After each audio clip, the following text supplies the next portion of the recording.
My goal was just not to make the recording so dirty, so trying to be fair on you guys watching it. So, but that's all right. Thank you. So, like I said, databases are simply Excel on steroids, right? They help you to manage your data more efficiently.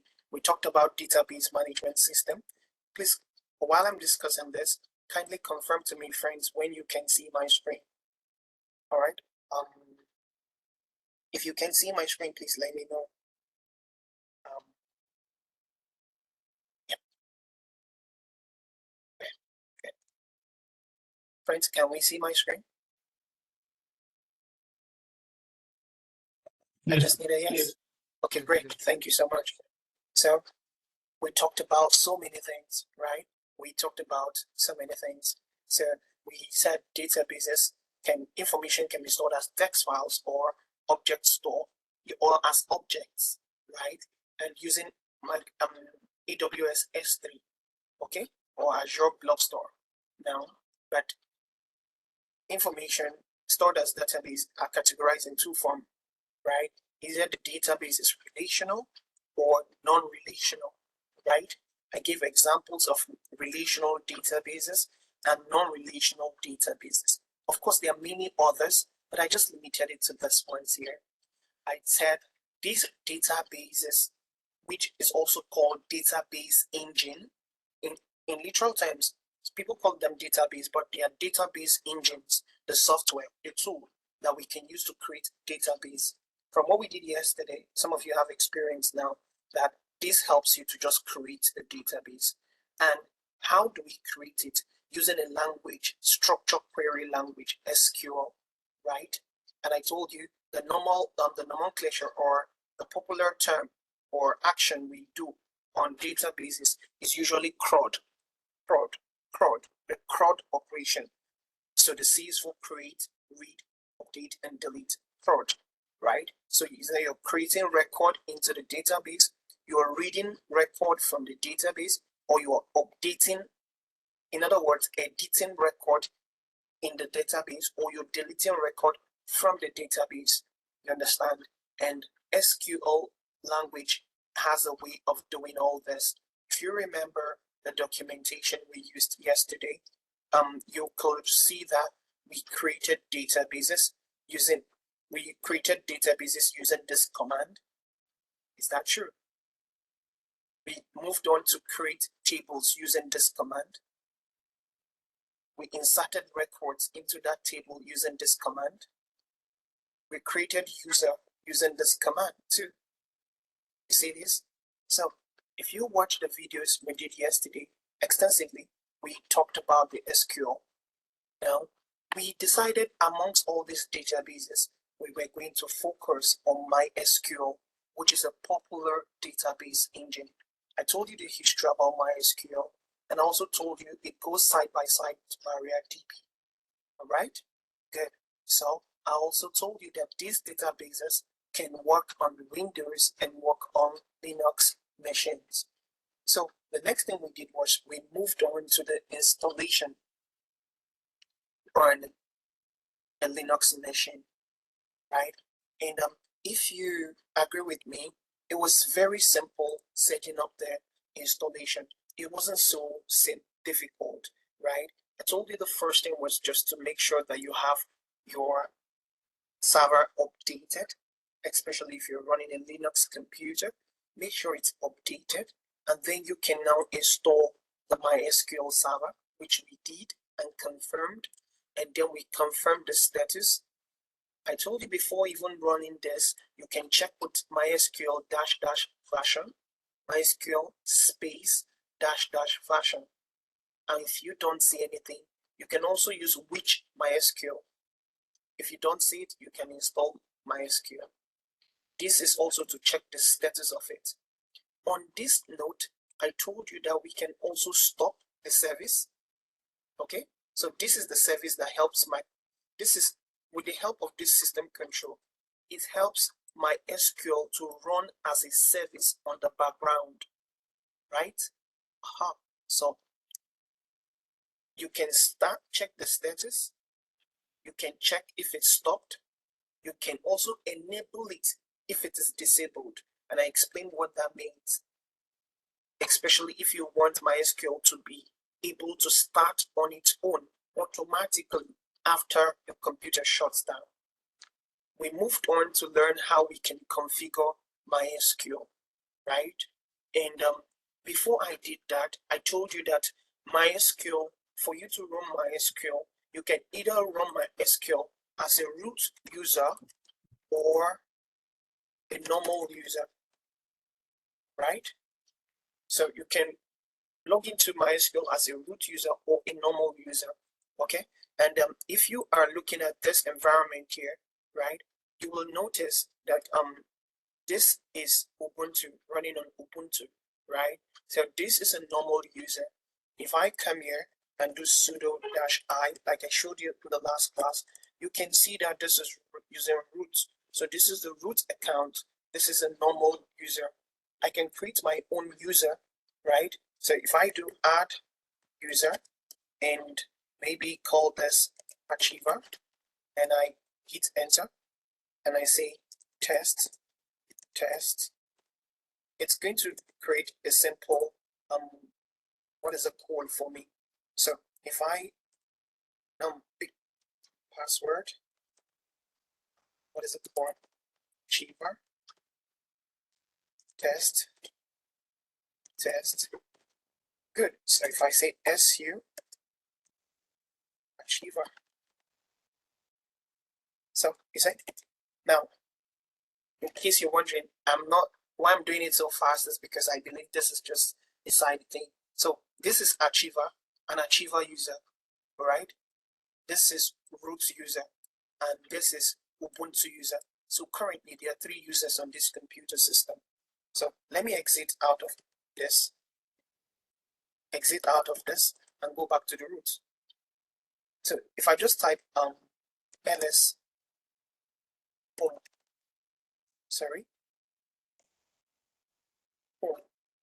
so by default you will see achiever and Ubuntu. These are the users, normal users.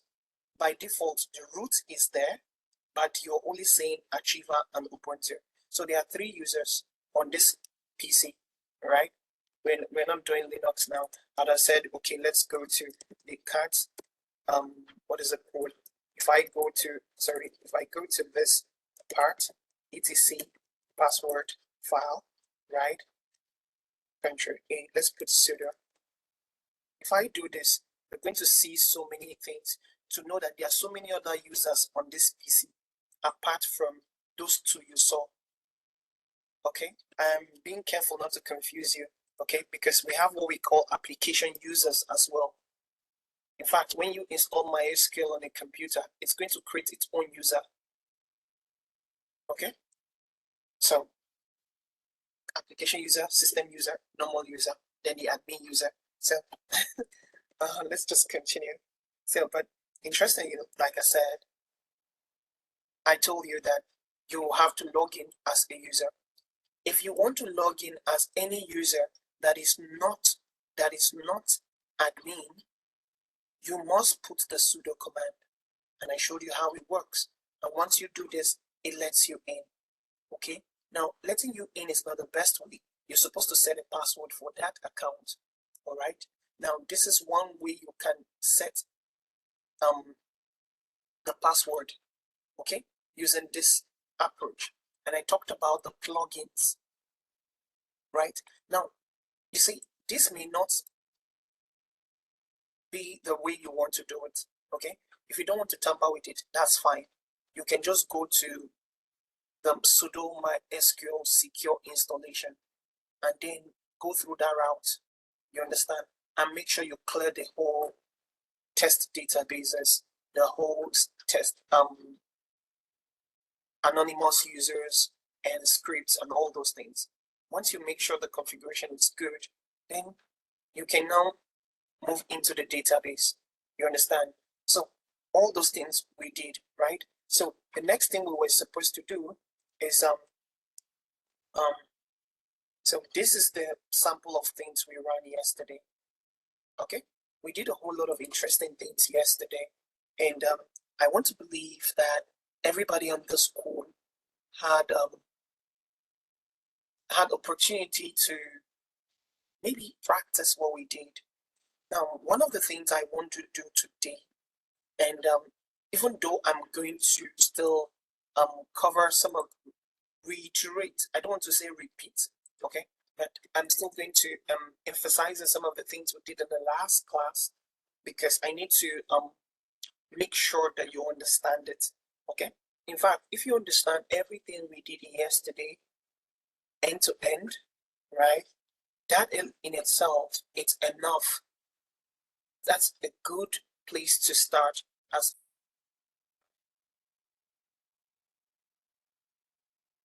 so, one of the things I want to do with us today is we are going to set up, we are going to create a database, okay? So let me just call it tasks. So this is what we will likely do today. One of the things we will do is we're going to create a database server, right? And we will also create something we call create a database client, right? So rather connect with a database client, right? So, and when we say connect with a database client, we're going to use PHPMyAdmin. We can also, that's if we're working on PHP applications. We can also use something we call SQL clients. You understand? So we can also use Workbench, but you will need to do a lot of installation on it, right? Or even PGAdmin, but I don't want to cover all that. And just this two, then we're good to go. Now the last thing we are also going to do is we're going to have create a simple demo Python application. Okay, I took my time to search to just get it. Okay, we're going to demo a Python application that connects to our database. Okay, so these are the three things we are going to do. All right. So step one is going to reiterate on some of the things we did yesterday, right? And then step 2 and 3 will be an extra layer to solidify our experiences. Okay. Before I get started, any question for me? Does anybody have something to say or want to bring something to my notice? Anybody? Yes, my hand has been pinging you. I've been raising it for like 10 minutes. Sorry. What's the one? No, you're fine. That system city, all right. It didn't work for me. I've forgotten the error message you gave now. Something about the command wasn't working, blah, blah, blah.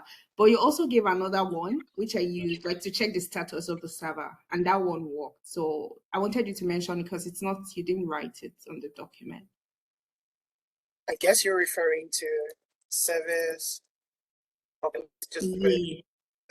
Either you're using sudo system control status mysql.service. Even if you don't put a service, it's going to work. Or you want to work with sudo service. Okay, then you're going to reverse it. So MySQL will come before the status. So it's going to be MySQL. You understand? Okay. Either you put it .service or MySQL, then you can put the status. It's just the reverse. Yeah. Okay. If you're using service, this will come before this. Okay. And I told you this status is not the only thing.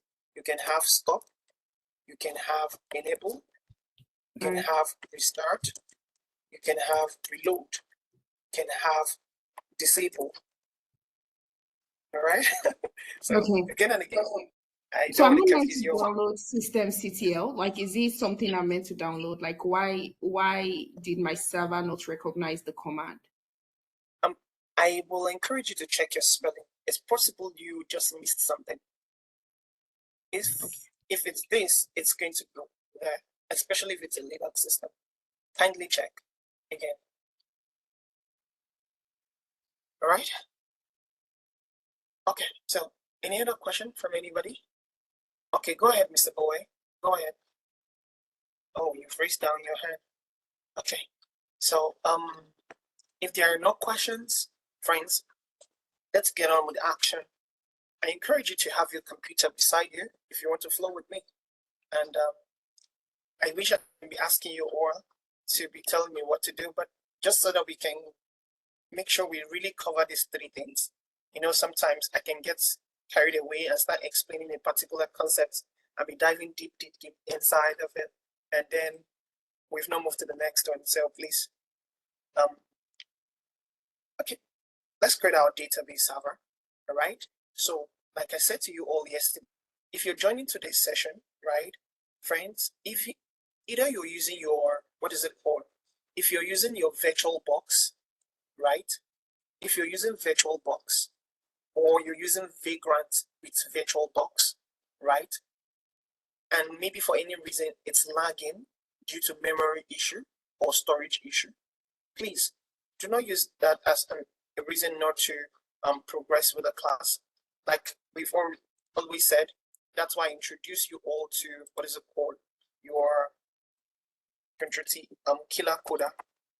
All right, so this and let me send it to you. So make sure you sign up to, okay, just sign up either using your Google account or you're using your, what is it called, GitHub account, right? And then you should be able to get a free 60 minutes environment. So for every time, if it elapses the 60 minutes, just reload and it's going to give you a fresh one. After 60 minutes, it elapsed, all the configuration and installation will be lost. I just want you to know that, okay? So you don't feel so sad. Oh my God, after all the things I did, it's gone.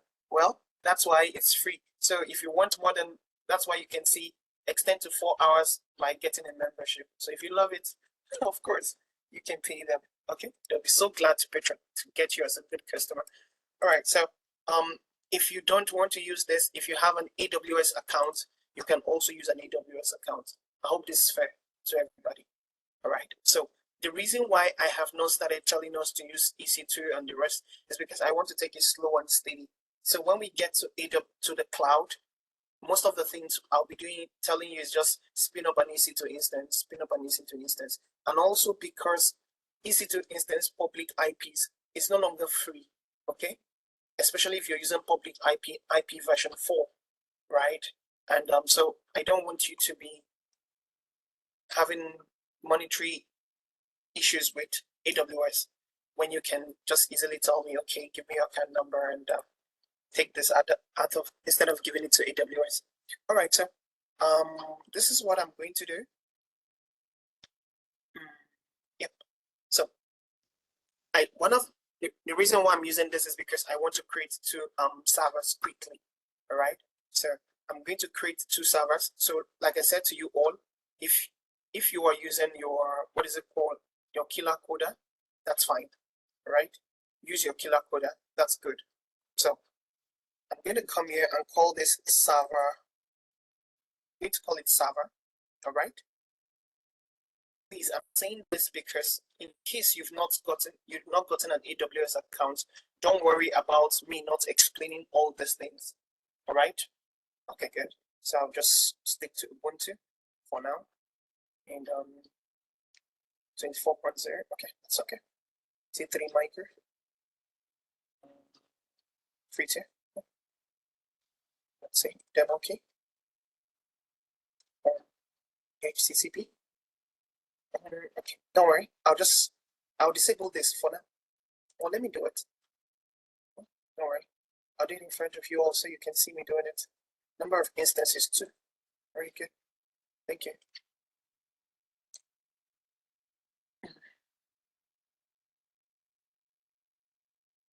Okay, so.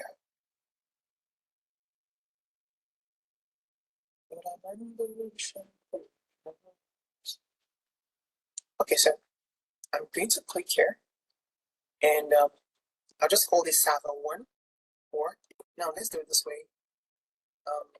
let's call this DB server, all right? And let's select this. Oh, sorry, I didn't save it. I'll just come here and say DB-server. Click on this check marks to save it.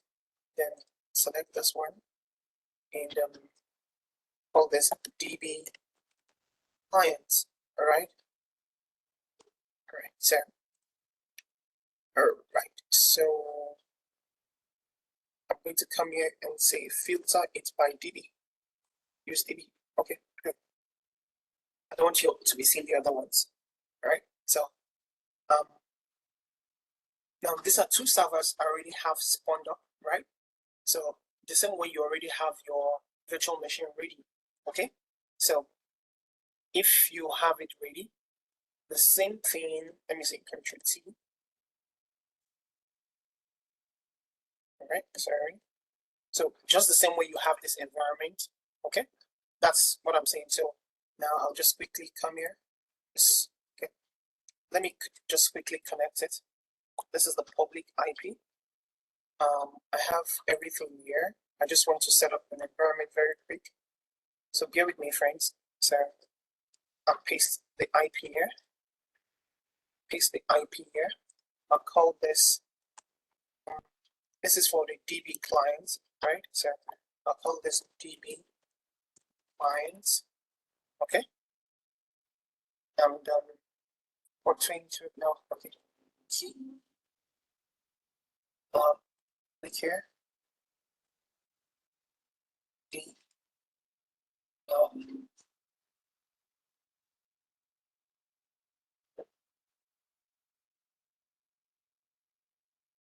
Okay, let's just see. Let's see. Two. See if I can see.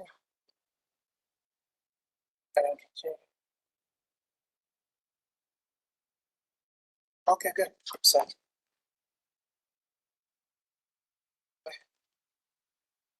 sorry. All right, good. So let me get the server, the other one up. So this will be DB-server, right? So I'll just uncheck this, get the server. This is the public IP, the IP for it rather. So, okay, no, the address should be here, and then the label should be here, DB-server.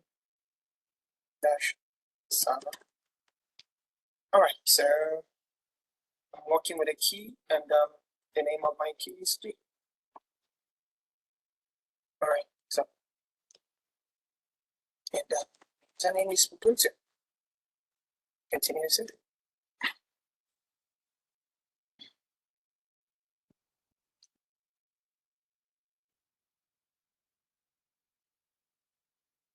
Control. Sorry, debit clients, DB server.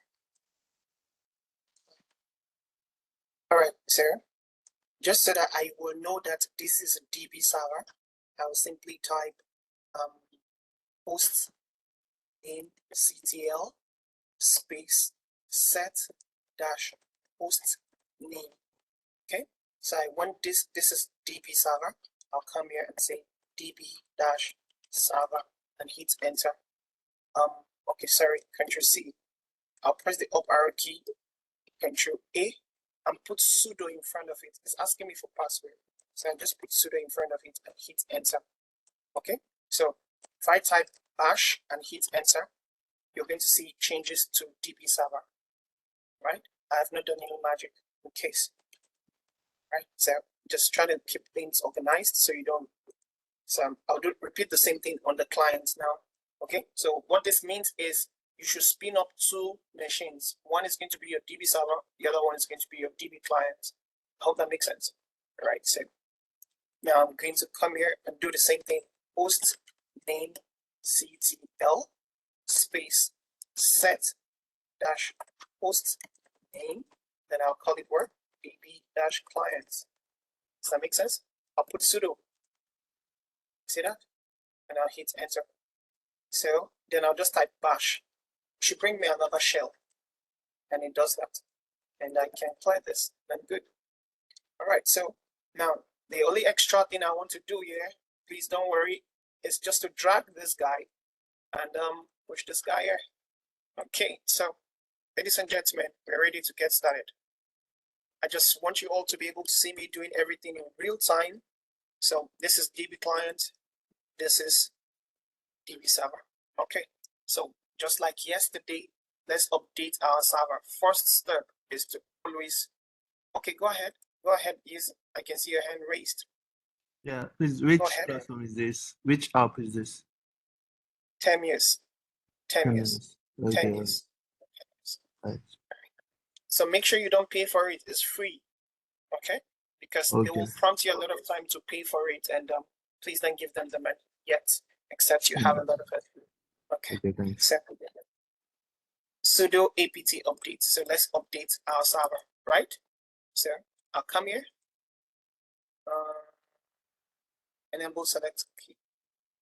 Use keyboard shortcut, Ctrl+Shift+C, Ctrl+Shift+V. Right click to text. Right click text to select text to copy, and right click text to paste. Okay, I think I'll go with this one. Okay, to paste it.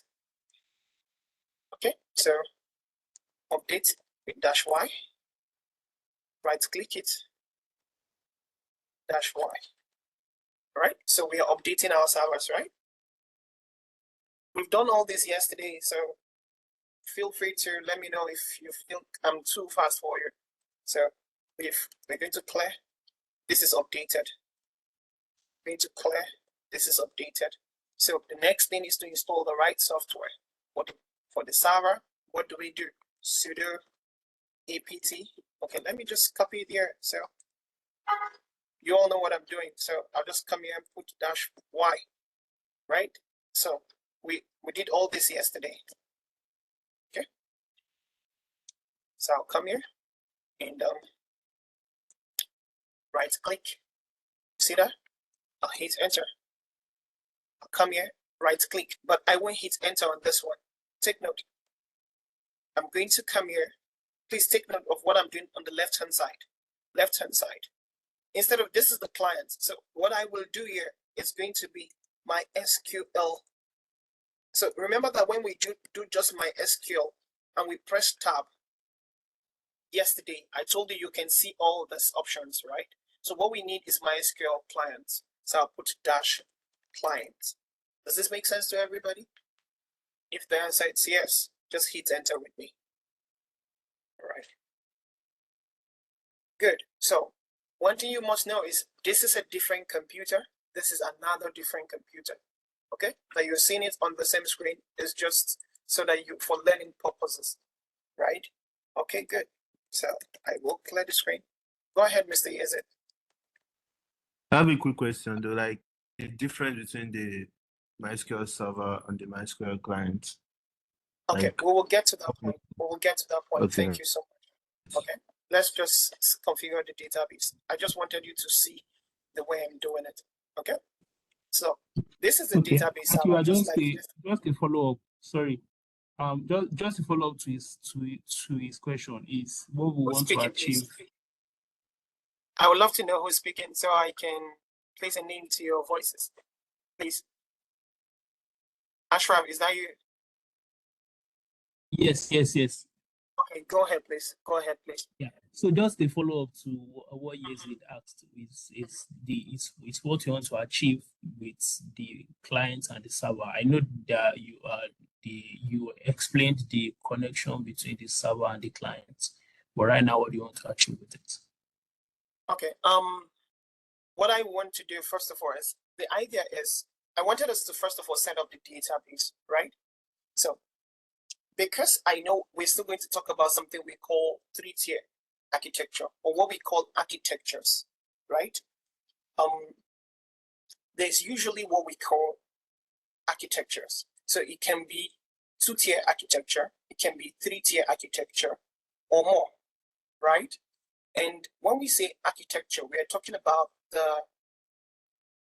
I don't want to use the word logical, but the style, the the patterns you follow in implementing your technology.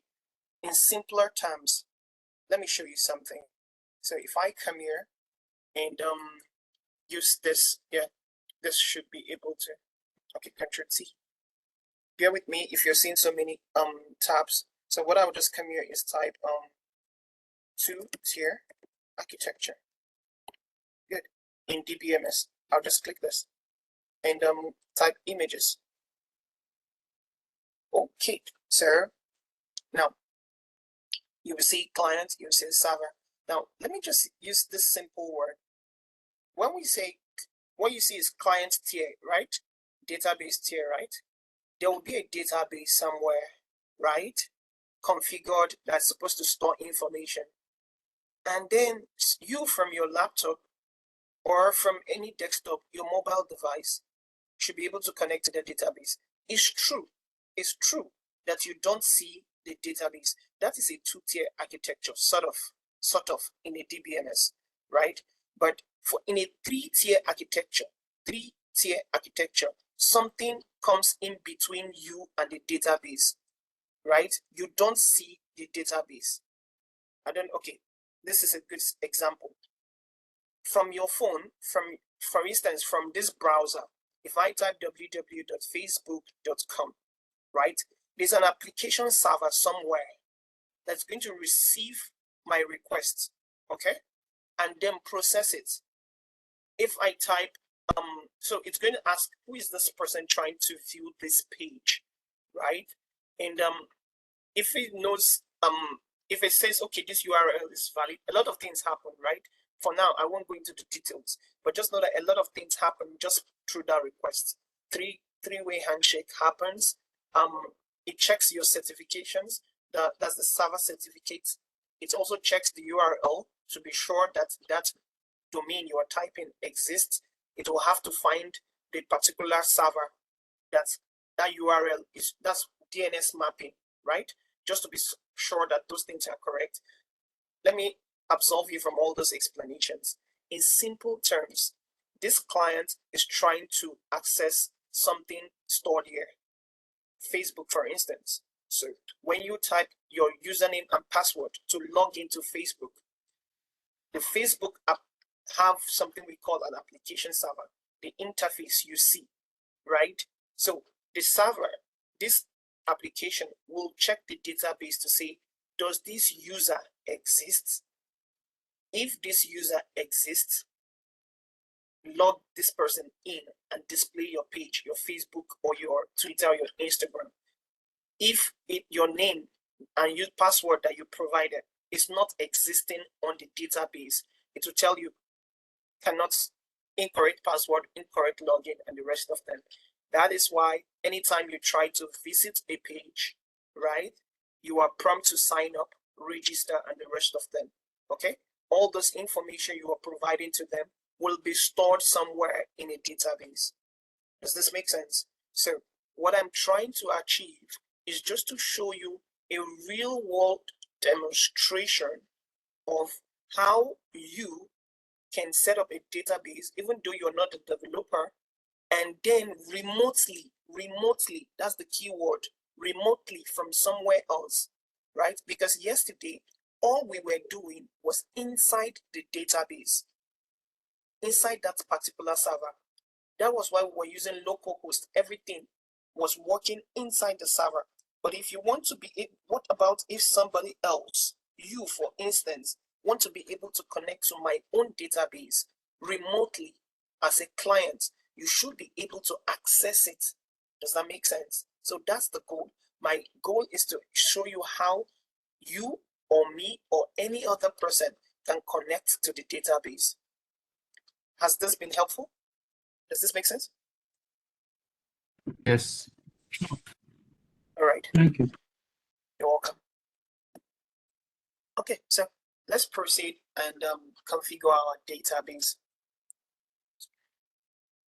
Now, let's confirm if, I'm sure MySQL is installed, right? MySQL, right? Good. So another way is to type sudo status inward MySQL, sorry, sudo system control So systemctl status MySQL. Good. We're good to go. It's active and it's running. Friends, does this color make sense? Do you want me to change the color? If it's not, I hope everybody can see this clearly. Let me know if you prefer a brighter color. Are we good? Please, you can type yes on the comment section if you're okay with this and you can see clearly. Okay. All right. Thank you so much. All right. So now that we have MySQL installed, the next thing we want to do very, very fast is literally to try to access it. And we know we're using Ubuntu. If I say sudo and say MySQL, right? And I hit enter, it lets me in. Is that true? It lets me in. Now you and I know that this is not how to do it securely, right? Now, because we want to be able to do this secure installation.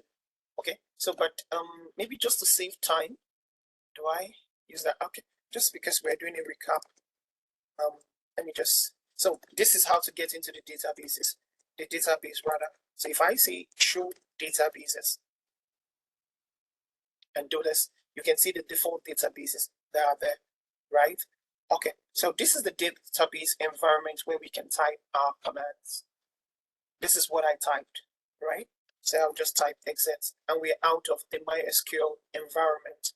Okay, now I told you to install this securely, especially for production purposes, right? You will have to use sudo and use something we call a MySQL secure installation script. It's a script, okay, that helps you to clear the database. Clear databases you do not need. Clear, that's a test database, anonymous users, and then helps you to configure the database for secure use. So all you need to do is just to type MySQL _ secure with a tab. You'll be able to get everything together. So I'll just hit enter now.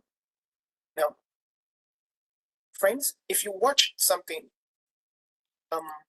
if you notice, if you watch this here, I told you that after you do this, you can come here and type alter user root, blah, blah, blah, and put your password here, right? Now, but if you notice, I just did not do that. I just exited here, and then I went to do this. Now, if I had run this command here, alter user this, it will tell me, it will not tell me connecting to MySQL using a blank password. Does that make sense? It will recognize that I'm using a password. So please take note of the difference. Okay, so you can either do it that way or this way. Both works. All right, so it's asking me validate, press Y. Okay, just type Y.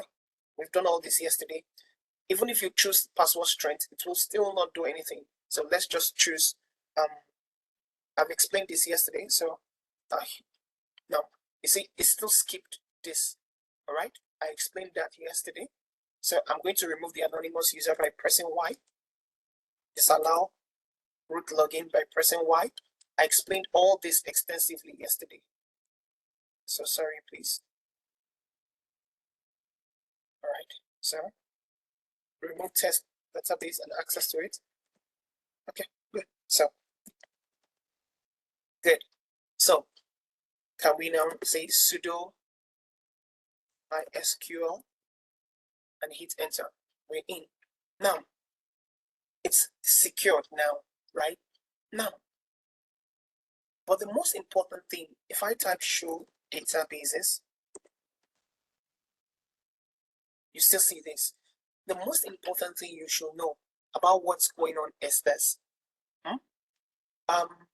You don't want to log, you don't want anybody to just use sudo space MySQL and log in. You want to always set a password. All right? You always want to set what? A password. Now, there's usually a temporary password for the root. Okay? But I think you can find it in the log file in your MySQL configuration. But I don't want to confuse you. Okay, so let's just limit it to what we are doing, like what we did yesterday. So right now, we by default, it's already in my SQL database. So if you want to select a database, just use the use command. We've done all this yesterday. So, but I will just, because we want to read this database and see the tables inside, I will just use the select. Okay. So if I say select all records using asterisk from my SQL, and I put semicolon, this is what, okay, it's asking me to say, that's what I said. You need to select the database. I was thinking it selected it by default, sir. I say MySQL, all right? So if I do this, it has selected that database. Now, let's try this command again. So, MySQL does not exist. So, if you want to see the tables inside a database, we did that yesterday by saying show tables, right? Okay, we did all this yesterday. Our focus right now is in the user table, in the plugin table, you understand, and so on and so forth. Now, so I will just simply come here and say, select not all records this time around, select the hosts. I need the hosts, I need the user, and I also need something called plugin, right? From not just the MySQL database, I need it from the table inside there. So you can see this. Now let me expand this. All right, so I'll run the command again so you can see it. So did you notice the host, the user, the plugin? Okay, this, when we say host, we are referring to the IP. We've done all this yesterday. So because we want to configure this for what is it called, production, the first thing you need to do is to work with the root. Okay, so I'm going to leave the root the way it is. Okay, so but I want to be putting password. Okay, so this is automatically going to be using the authentication socket. Okay, but I can change this or put a password on it. So this command comes in. Did you see this? It's going to, for it to use a password, you must change the plugin to MySQL native password. You use the caching SHA-2 password. So either this plugin or this plugin is what allows you to use passwords. All right. So I'm going to use this alter command. So I've explained that yesterday to you all. So I'm going to change this and just put a random password. For the sake of this lesson, I'll just put password 1 2 3 4 5 6 7 8 9 0. And let's see, 1 2 3 4 5. Okay, let's just do something like this. So we can't copy this. You all understand what's happening here. Updating the password. All right, so we come here. If you right click and paste this and hit enter. Now you say your password does not satisfy the current policy requirements. So let's check first of all and see if it updated that. Okay, it did not update it. So let's see. Why don't it like my password? Yeah, it's too simple. Let's just update it much more. And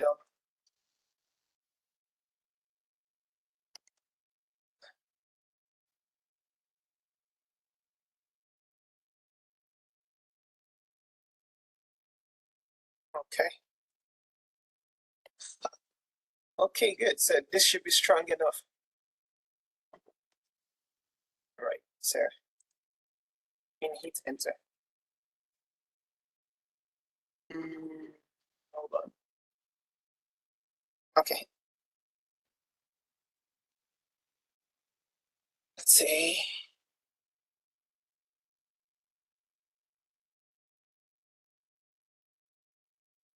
Let's reduce this.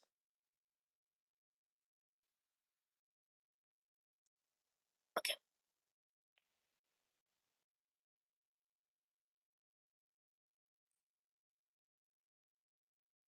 Still not, okay. You know what? Let me just make it simple and use the one I used yesterday.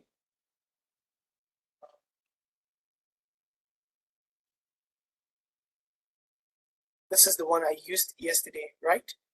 So let me see.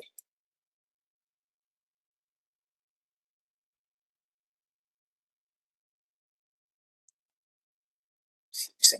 So friends, you may be wondering, what's the difference between this one and this one?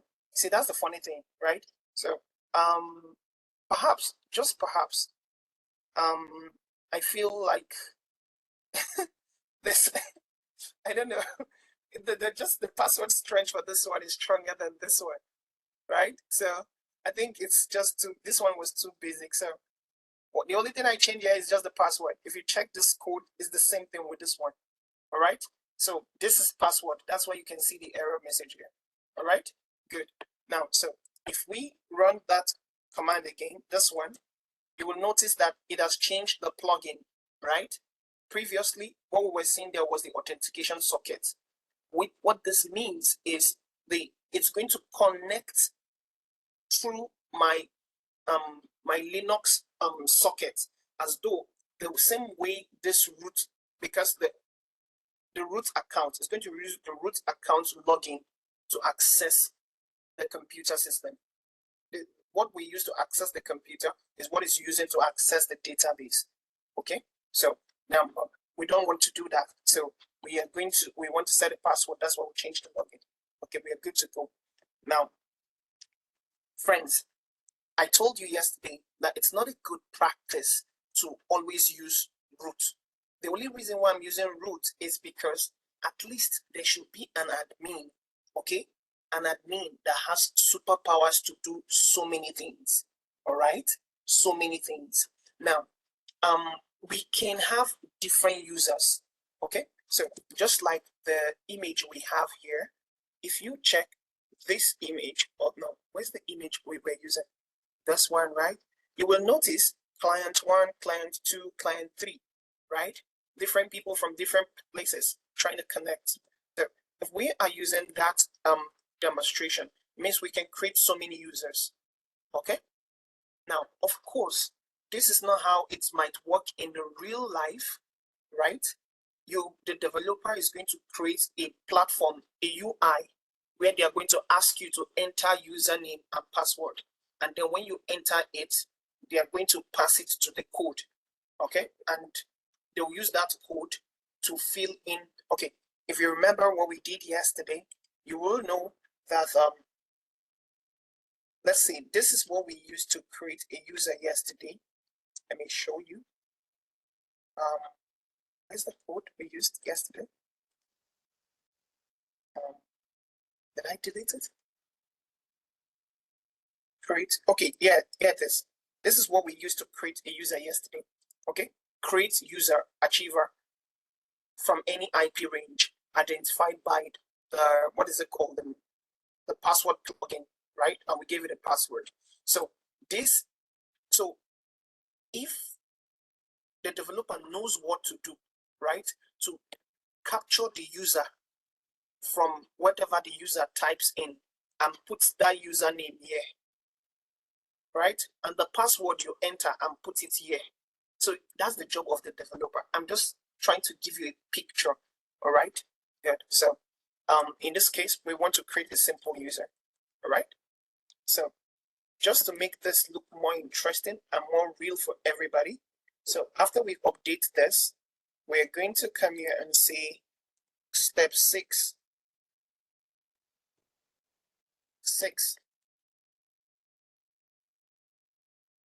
It's going to be create another user, right? So, and we do that using this command. Okay, so I'm going to copy this now, come here and run this. Okay, and hit enter. Good. So when we do this, we can see that this is achiever here, right? And we have root. Okay, I told you what this percentage means. Localhost name, this server, this computer, all right? And then this percentage sign denotes any IP, any IP. Now, that is not a best practice. In production systems, when we are creating this kind of database configuration, what we normally will do is we can even use a subnet range or a subnet mask. Not subnet mask per se, it's a subnet, like an IP range for all the computers, especially if it's an internal network, right? Of course, if it's an internal kind of development, we're going to use a subnet. But if it's for customers out there, we're going to use this percentage. What do I mean? Because we've not gotten to AWS, this might be confusing for some persons. But in AWS, right, there's something we call subnet. Let me see if I can. If we go to networking, right, you're going to see something that this IPs you're seeing here, it belongs to a subnet. Okay, so if I go here and check this, you're going to see something. So, or just scrolling here alone, you should be able to see something. Let's see.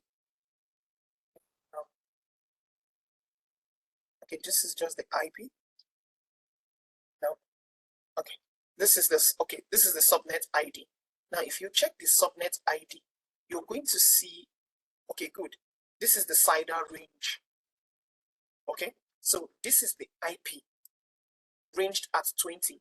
Okay, so this is, you can now copy this, okay, and then put it there.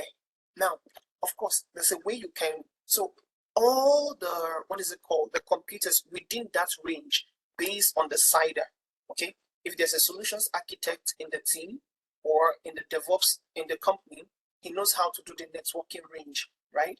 We might cover those things so that you all will understand it. But I just want you to know that if you are developing this database for a just a development experience, you might not want to use percentage. Okay, you can just put that network CIDR range. Yeah, I hope that makes sense. All right. Having said that, we've gotten the user. Let's now create our database. Okay, so we don't want to use these databases that was here when we type show databases. Sorry. When we say show databases, we don't want to use this. We want to create our own databases. Now, even though I told you that you should use uppercase, but I just want to be fast, and not just that, I also want you to enjoy the session, right? So I can just be using them interchangeably. So let's create our database. So I'm going to use the create command, right? And say create database, right? And then we're going to call this example. Do I call it? Okay, let's just call it technique.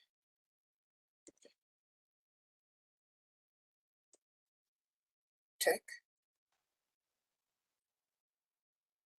DB.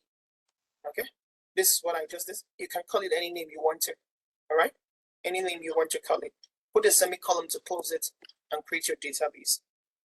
If you run this, you're going to see the database we created at the bottom.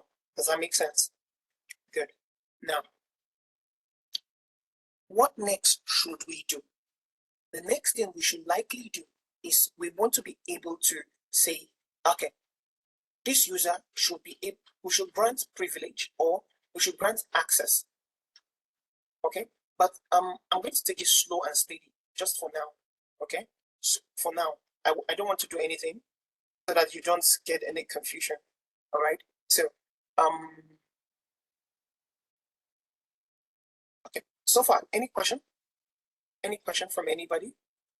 Let me know if we've done all this. So the last thing I should have done is this flush privileges. Now, the reason why we always put this flush privilege, right? It's because if there is any cache memory, when we say cache memory, it's like, have you ever tried to fill a form and then from the form has a drop down showing you something you've typed before? Okay, you're trying to fill a form, an autofill kind of, right? It's something like, it's a temporal memory saved in your browser, right? A cache, like a backup somewhere. Okay. Suggesting and telling you, okay, use this. It's like something you've saved before. So if you want, if there's anything that is going to slow the, that's going to impact this database, right? we want to clear it and make sure that these commands we are running are very effective. So that's why we usually will always want to flush any privileges, right? So I'll just do this and we're good to go. Now, if I type exit and do this, we're out of the database, right? Now, we created two things. We created this and we gave it a password. We created this and we gave it a password, right? Now we are out of it. Let's test whether this root and this achiever can access the password. Okay. While we're doing all that, let me check this. 55 minutes. Okay. This, since nobody wants to tell me when it's an hour and an hour is gone, so I don't want anybody to be saturated today. Okay, so all right, so what do? We want to be able to test. Okay. Just from here, let's be sure if we can connect to this database. So how we do it is to type MySQL. So because this is right, this user is Ubuntu, right? So okay, let's just do MySQL, right? Space dash U. In fact, normally this is how it works. You do dash H space, then you put the IP. Okay, so in this case, localhost simply means 127.0.0.1. That's the localhost IP. The next thing we work with is dash U. Okay, which user do you want to connect as? Then we want to connect as root. Now, we want to put a password. Okay, I told you not to type the password there. If I hit enter, it is asking me for a password. So let's come to our documentation and copy the password we have there and paste this and hit enter. Did it let me in? Yes. So do we get it? So this root can access it with the password we created, which means this is working. What we configured here, this command we used here for the root, this one here, right? And we set this password. It's working because we just tested that we can log in using the root account with that password to the database. And I told you that this host you see here is because when we check this, you can see that the host is localhost. And I told you localhost is equivalent to 127.0.0.1. And if you're wondering, let me exit so you see what I mean. Check this file. I'm going to use sudo and type the cat command. I don't think sudo needs, okay, because let me try it first. Cat /etc/hosts.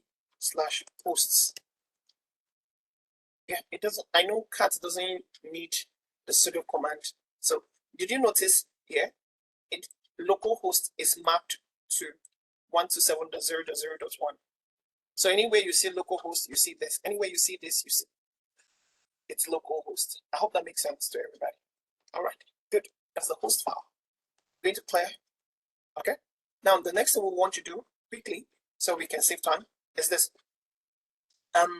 Now we have another user. Is that true? Now I'm going to come here and say, what if I don't want to connect as the root account? I want to connect as achiever that we created. If I hit enter, so remember that we said the URL, the host for achiever was any IP range, right? So let's still leave it at localhost and see what happens. If I hit enter, it's asking me for password. Let's see, access denied. See this? So it's trying to go with localhost, right? So let's try it again to be sure that I pasted my IP. Let me be sure. Okay, see, I'm copying the wrong thing. So I copied the wrong thing. That's why I believe. Okay, so let's. It worked. Did you see that? Friends, did you understand? So it's not because I put this. Let me show you again. Exit this and do this. And you and I know that if I do 90 and hit enter, that's it. Now, first of all, you see this, it doesn't know where this guy is, right? It doesn't know where this guy is. So in as much as this IP does not exist, it doesn't know if this computer exists.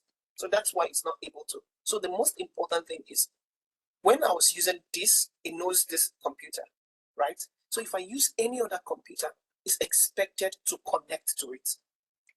Does that make sense? So friends, that brings us to our client here. Does that make sense? That brings us to our client. So if this user is expected to use any IP range, we've tried it with local host, right? And it's worked, right? We tried it with the local host and it worked. We want to try it with a different host. First of all, let me show you that if you do this and remove this host here,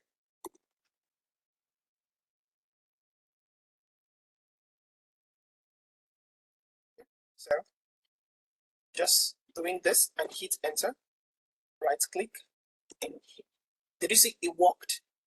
You may be wondering, so are you saying there was no host IP and it worked? Yes, because Achiever accepts, if you check, Achiever will work with, okay, so first of all, did you notice that as I'm pressing the up arrow, I can't remember any command because this user account is unique. So let me show you another thing. If I type show databases here, let me shock you guys. Show databases and do this. Did you notice something? Which database can you see there? Did you notice that the database we created in the root account is not also here? Does this give you a perception and understanding that the user achiever is different from the user root? Does that make sense to you? So the reason why achiever cannot see that database we created is because it doesn't have the access to do that. That's one, right? But I also want you to know that this is the only database that achiever has access to. All right. If this is properly understood, I will exit this. Now, I want to show you. Go ahead. Sorry. Something? Is it possible, like, if you want to give a user to different databases, just like that MySQL also shown under this user, something like that? Sorry, I didn't get that. So I was saying, when you logged in, when you were accessing when you were running this command with the root user, you could see the other databases. Then we created this other user, but we can only see information schema and performance schema. Like also like giving this user the access to some other databases. Yes, we will get there. Okay, I want to take it slow and steady. I would have done all the magic, but I don't want you all guys to be lost. That's why I'm taking it slow and steady. All right, that's a brilliant question. Thank you. So friends, now we're going to use our clients now. So take note of what we're doing. So at this point, I can tick off from our task today, our database server is up and running, right? The only difference is that this not in our database. Okay, so but this is done, right? This is done. So we're currently doing this now, connect with the database client, right? So we've been able to install MySQL client, right? MySQL client, and on the server we want to use. So let's see how we can connect this other computer from nowhere. In fact, I'm going to tell you what you're going to do. All right. Let's see if you're going to even see if you can connect to my own database. So how do we connect this computer to this database? Right. So in fact, you can try it. You can try it with me. Okay. You're going to use the achiever. Make sure you're using the details I'm using. Okay. To see if you're going to see my own database. All right. Just to show you what I mean. Inside chip account, right?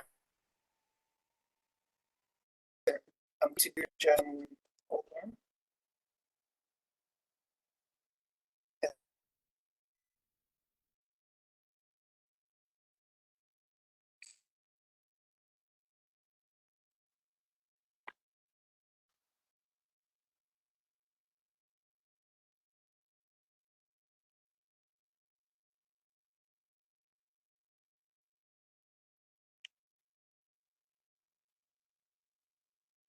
the password is wrong.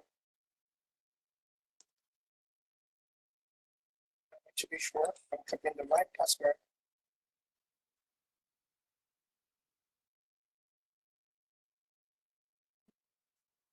Okay, good. So I told you when we do show databases, this is what we say. Can we create a database inside this Achievers one? The answer is yes. So how do we create a database? You all know that. Create database. Is that true? And then call the name of the database. So I'll call it AchieverDB. Does that make sense? And do this. Okay, access denied for user to do this. Okay, that's a brilliant one. Brilliant one. And this is addressing some of the things. So you notice at this point, the question is not error or syntax error. What did it say? Access denied. In other words, this user achiever does not have this user achiever.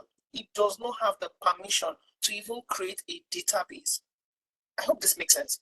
Don't worry. So I'm going to come and prove that what we will do to fix that issue. So let's first of all see if we can connect to the database here. So on the clients, so you don't get lost. And I think another beautiful thing I should do is on this environment, let me see if I can.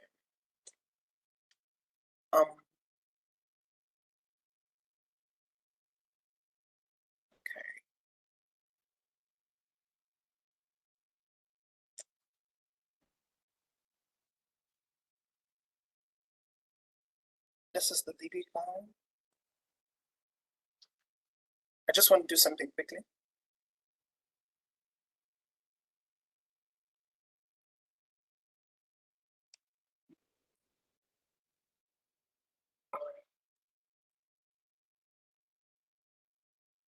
All right, good. So it's blinking.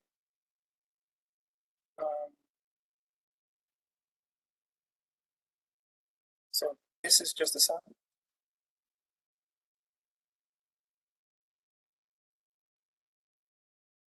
Okay, so sorry if I just changed the what is the port?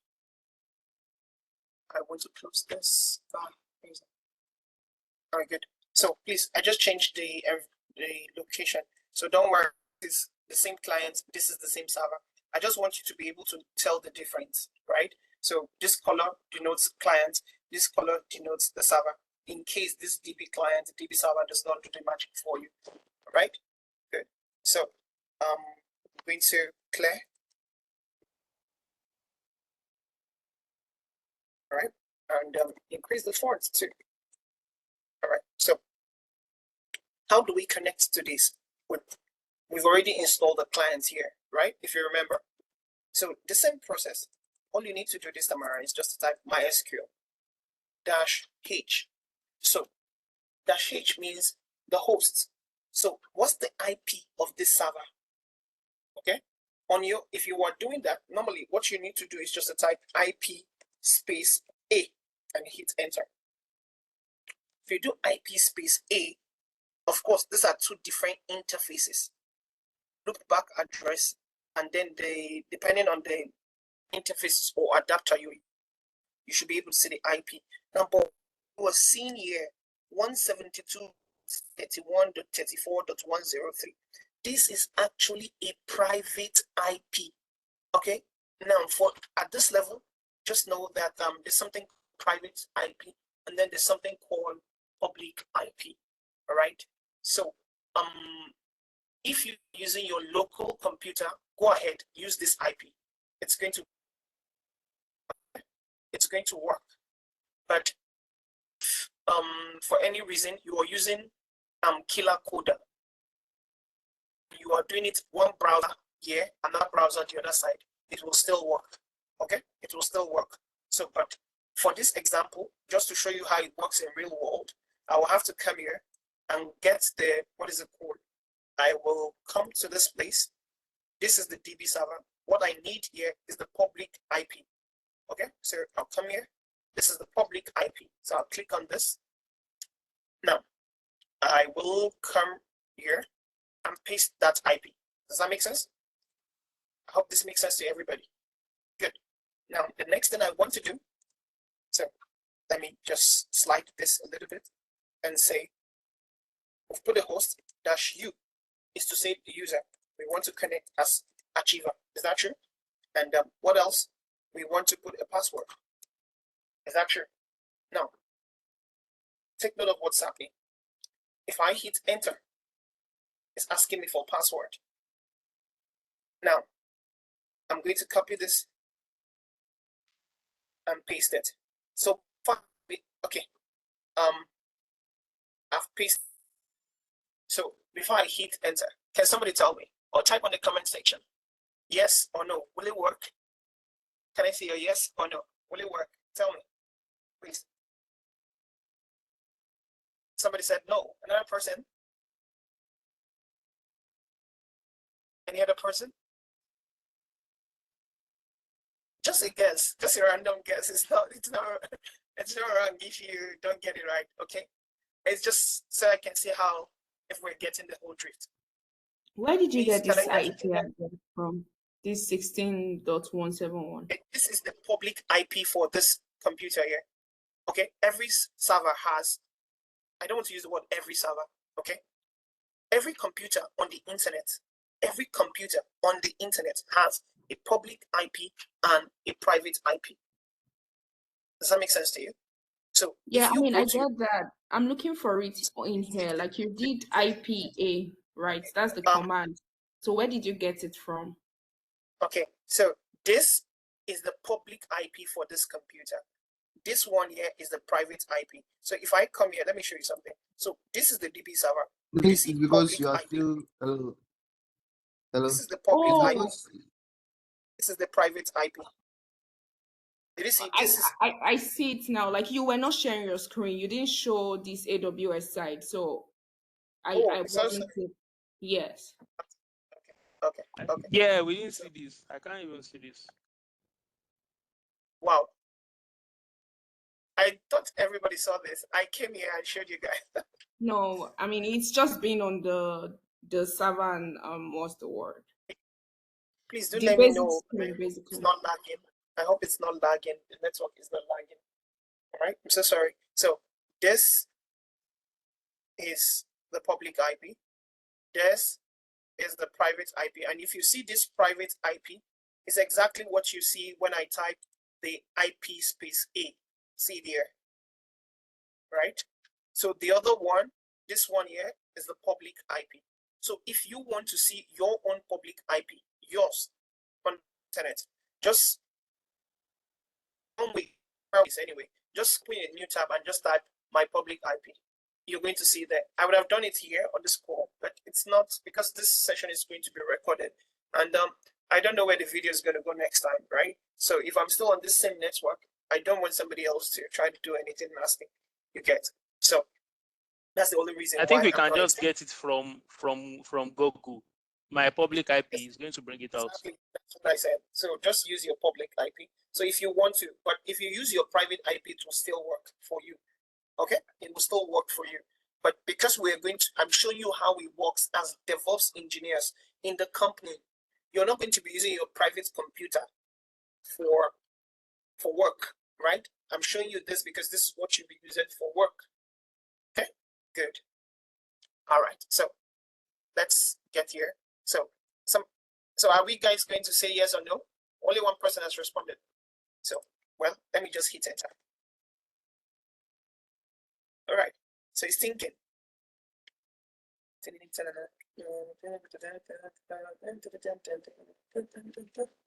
Well, it's not going to work. Control C. It's not going to work. Now, can anybody tell me the reason why it's not working? Anybody? Because that's not Achiever's IP address, right? Sorry, come again. I don't believe that's Achiever's IP address.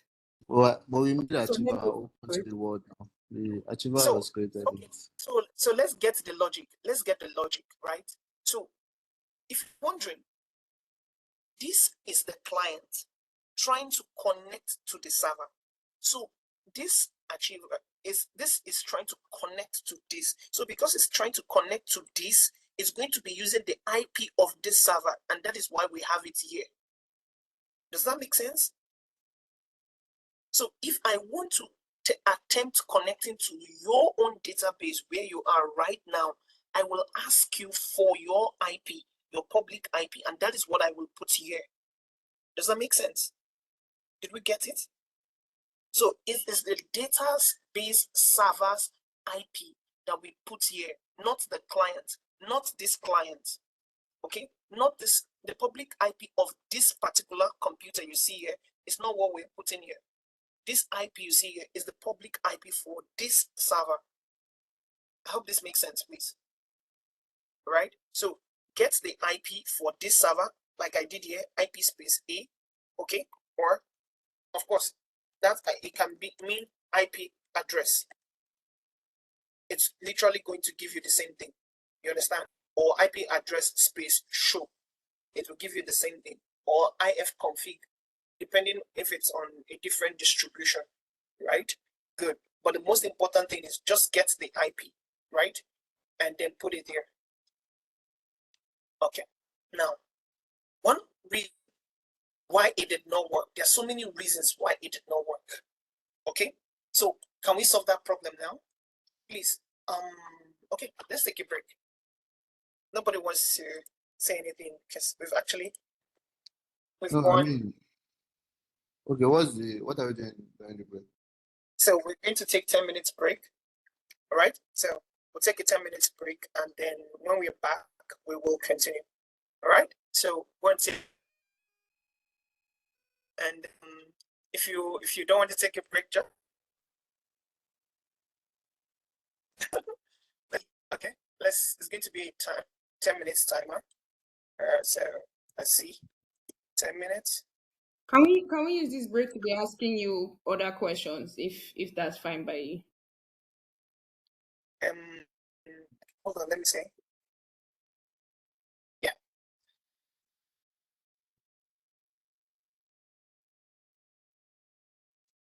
Yes, go ahead, please. I say, can we use this break to ask you questions, or do you also want to? Will you be going on the break too? I would love to, but go ahead. I'll listen. No. Go ahead. All right, no, it's fine. You go on the break. It's fine. No problem. No, tell me. Let me answer the question. I'll just quickly. I wanted to use the evidence, but go ahead. Let me answer the question. It's even off topic. I just wanted to know what that etcd is basically on a Linux system, right? Okay. Okay. All right. During the Linux session, we actually explain a whole lot of things on that concept. Let me see if I can find the file. Let me see. Linux. Is Linux here? Okay, let me see if I can find the location for this. Documents. Okay. Let me see.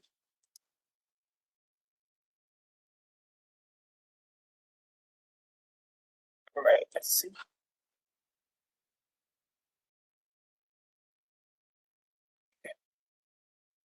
All right. So during the session, we said a whole lot of things, right? But these are different paths we talked about. So when you just get to a computer system like this, for instance, and you type LL, you're going to see a whole lot of files. Let me see. LS. If I type LS, you see there's nothing there, right? But if I say LS and I check the root directory, you see all these folders here. Let me use LL on this path. You see, these are all the directories you have. So we try to explain some of them, right? So we have the bin, home, media, MNT, opt, this. Then we have the etc, which is a system configuration files. So most of the times, so these are all the things here, right? So if you watch here, this is it. So some configurations for the applications you install, right? If you install some tools, some packages, right? The files required or the files that makes those that particular application work, right? It's usually located there. And another thing is it has a lot of configuration files. So let me cd into it so you see what I mean. If I cd into /etc, right? And I type ls, There's so many things you see here, so many things. You see, so many things. Now, different kind of things. So there's a tool called Vim. If you want to configure Vim, this is where you can see how to configure it. Different kinds of things you want to configure. So for our MySQL, let me see. If I want to search for MySQL, all I need to do is just to type where let's say MySQL. Let's see, it's going to find it.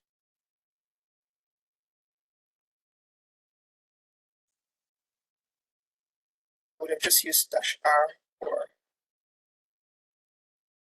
or if you see it before me, let me know. Should be okay. See, here it is. So this is the MySQL, right? So different applications you install, and this application requires a lot of configurations.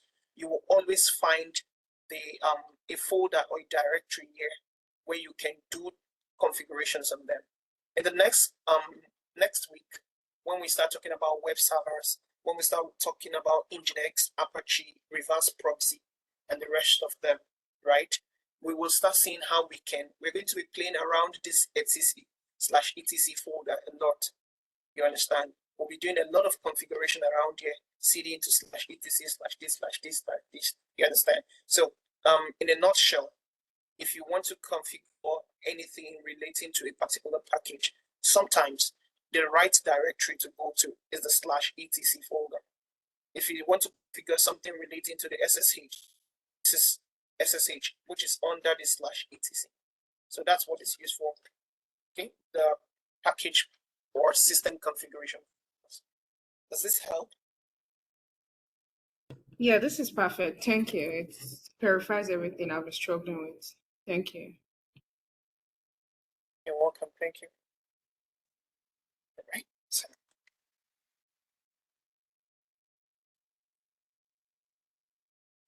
think 5 minutes.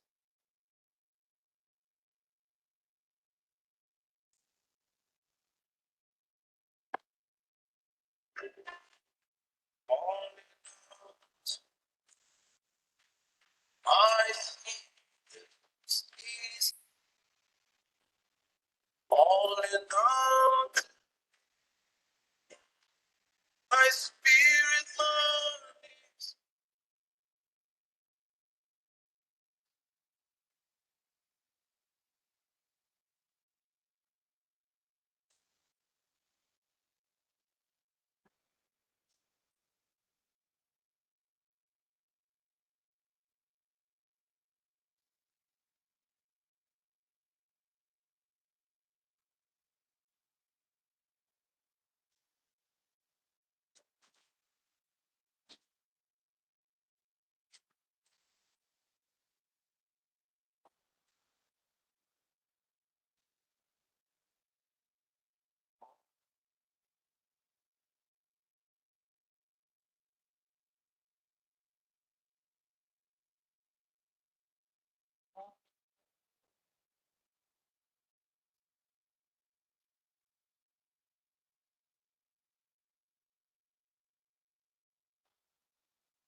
Okay.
All right. Thank you.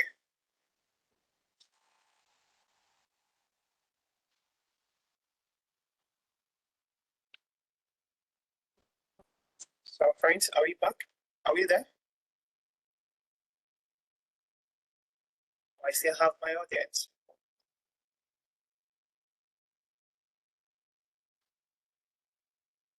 Yes, I'm here. Okay.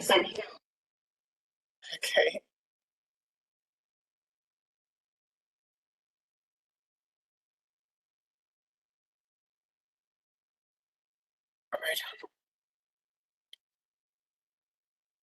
Okay.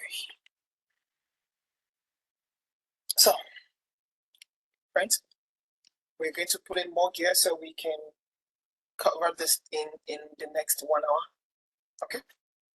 Or less. Hopefully less. So we can just wrap it up. Okay. Hopefully within the next 1 hour we should be able to wrap everything. Okay. So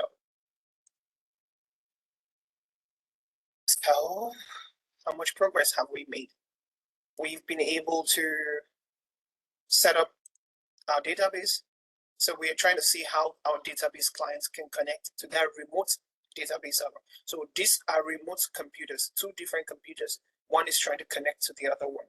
So I said to you that to set up the database client, we've done all the needful things, right? So this is the client, this is the server. So then type cd and apply the screen. So this was the command we used in trying to access the server. This is the server. So play. Now this database server, we put this IP here to connect to this database server. Now, and in attempting to connect to it, we had some issues. Okay.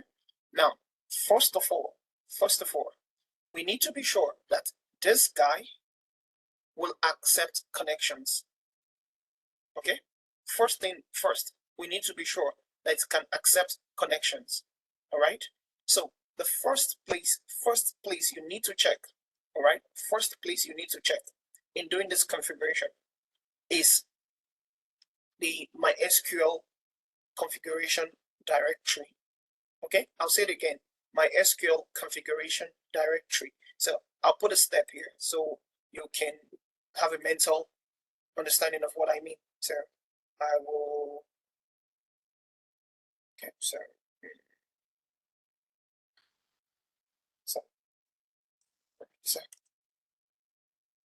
I will just, maybe, I don't know which step this falls under, but I'm sure you get perception of what I'm trying to do. So forgive me if it's not in order for now. Okay, so we want to configure remote access to the database server under MySQL directory in /etc. Okay, so what you need to do is to use the cat command or the cd into /etc right? I'm writing it so that you can see it. MySQL, okay? You see it into etc. When you do that, you see it into MySQL. After that, you're going to see another directory called mysql.config. Of course, there are so many directories there, but a specific one you should go to is called mysql.config.d. This is what you will see. And when you check it there, you'll get to see two files. Okay, let's prove this. So, and remember, this is going to be done on the server. We want connections to come into our server, So what do we do? First of all, let's use the CD. We want to CD, let's increase the font, CD into, what is it called? /etc, right? The configuration directory and MySQL. Is that true? So if I hit just enter, I would have put the next path just so that you understand. If I type ls, did you see there are so many other inside there? But specifically,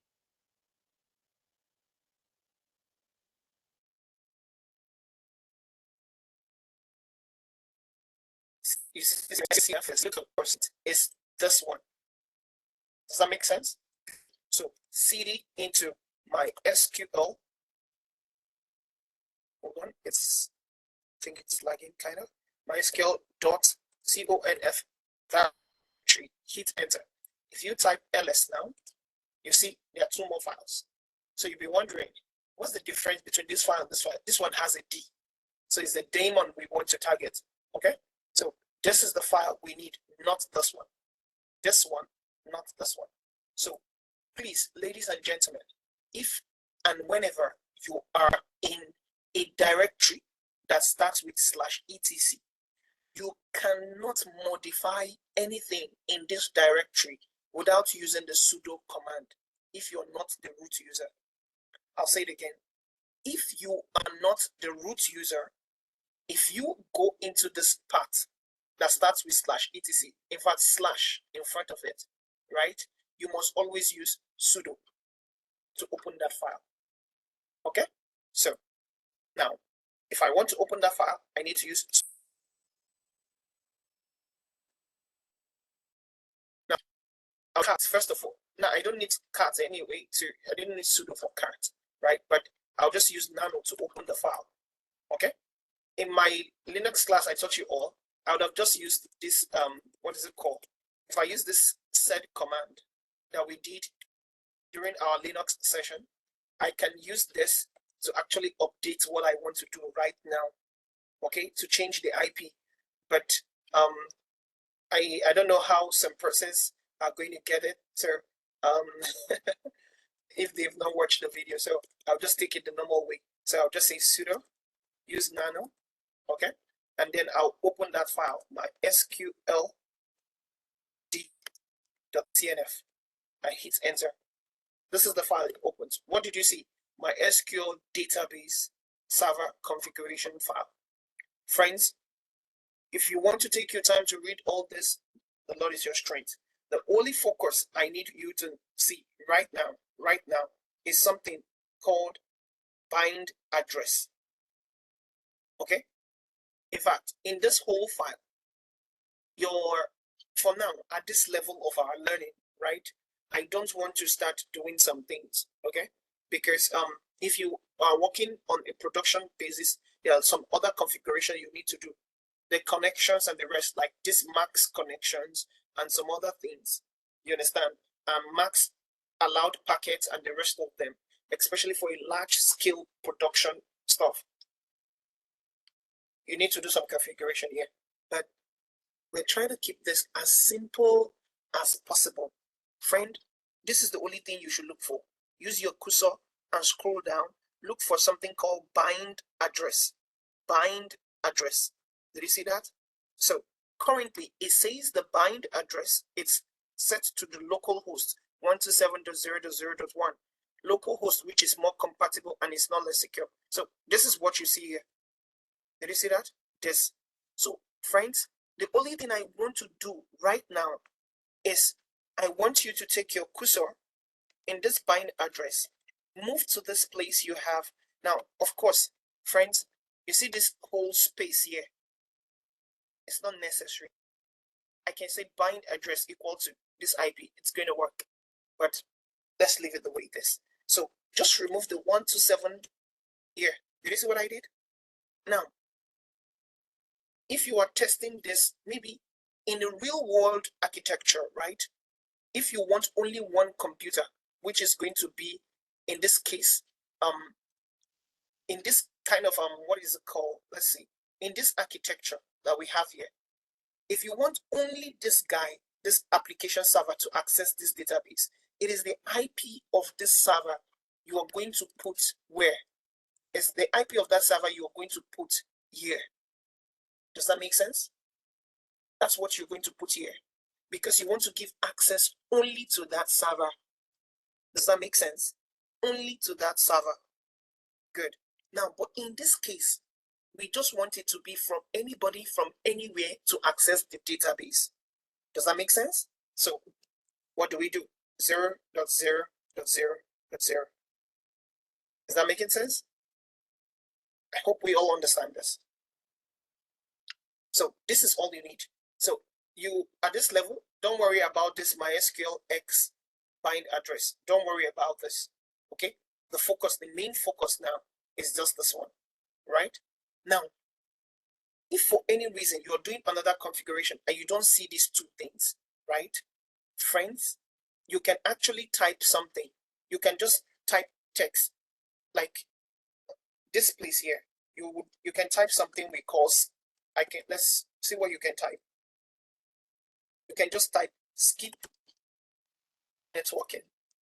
So if you type skip networking, or you type skip dash bind address, just this text in both of them on the same line, this will take care of this. So it's written here, skip dash networking is the default anyway. So, but this is activated already. That's why you can't see any hash in front of it. So either you type skip dash networking or skip that space bind address. I hope that makes sense. But let's leave it at this. Just put this. Any confusion? I hope everybody understands this. The next thing you need to observe, friends, look at this line. It's the skip. I'm saying if you don't, yeah, I will. I'm saying if you do not want to use, for example, when you open the configuration file and you can see this value there, this or this, you can see this inside the file. You can easily just type skip dash networking like you see it here, or you type skip bind address. Do you understand? Just typing it alone there, it's going to do the job. Or just type bind dash address equal to the IP you want. Okay, I'm telling you other ways in case you see it in a configuration file, so you don't wander and say the person is wrong. Okay, so at this level, just stick on this. All right, good. So the next thing I will do is just to press Control. So this is another thing I want to show you all. What do you see? Port. The port is what? 3306. What is a port? A port is a doorway, right? If you want to access this server, you have to go through this door. Even though you are coming from any IP, you must go through this door, port 3306. I hope that makes sense. So I know why I'm telling you this, because by default, this is configured this way. All right. So I'm going to press Ctrl X, press Y, hit enter. If you did not put sudo in front of this file, it will tell you permission denied when you try to save that file. Okay, so this is the first thing we've done. Okay, this is the first thing we have done.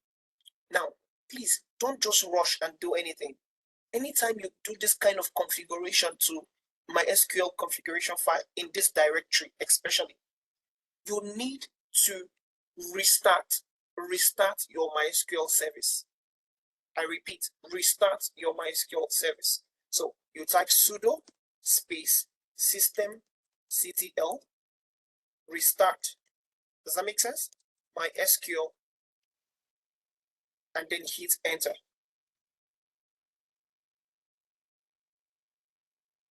Does that make sense? Do we all get it? Good. So now we have restarted it. So it means everything is good.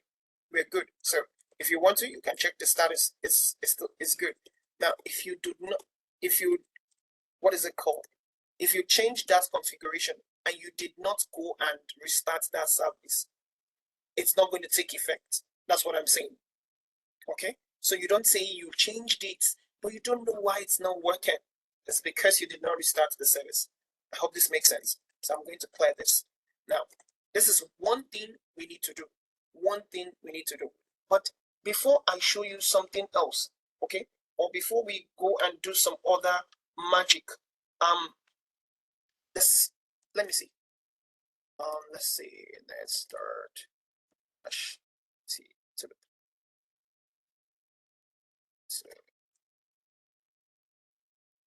let's see.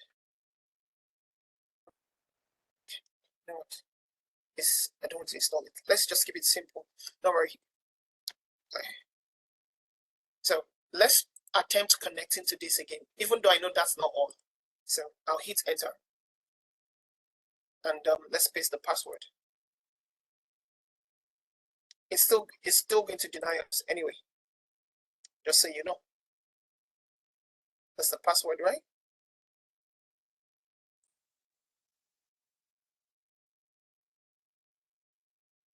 Paste the password. You see, it's not giving us access, right? Beautiful. Now, one other thing you need to do, Ctrl C. One other thing we need to do at this point, right, is to check, is there a firewall? Is there a firewall? Is there something preventing this guy from accessing it? I mean, this client from accessing this server. Now, remember, for me, in your own case, it might work, right? For me, because I'm doing this on AWS, right? I need to do something. Please pay rapt attention. I need to come to this guy. This is where, for this server, right? If you go to, I need to open the port, right? So if I go to, what is it called? Networking, right? You're going to see, sorry, no, go to security rather. Security, all right? That's what I'm doing.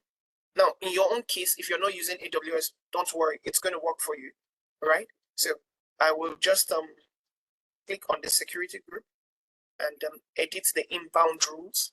We'll still do all this, okay? Friends, please don't worry yourself. So this is what I will do. I'll click on this. I can choose custom TCP, or I can just come down here and choose MySQL. Don't worry about Aurora. Just click on MySQL.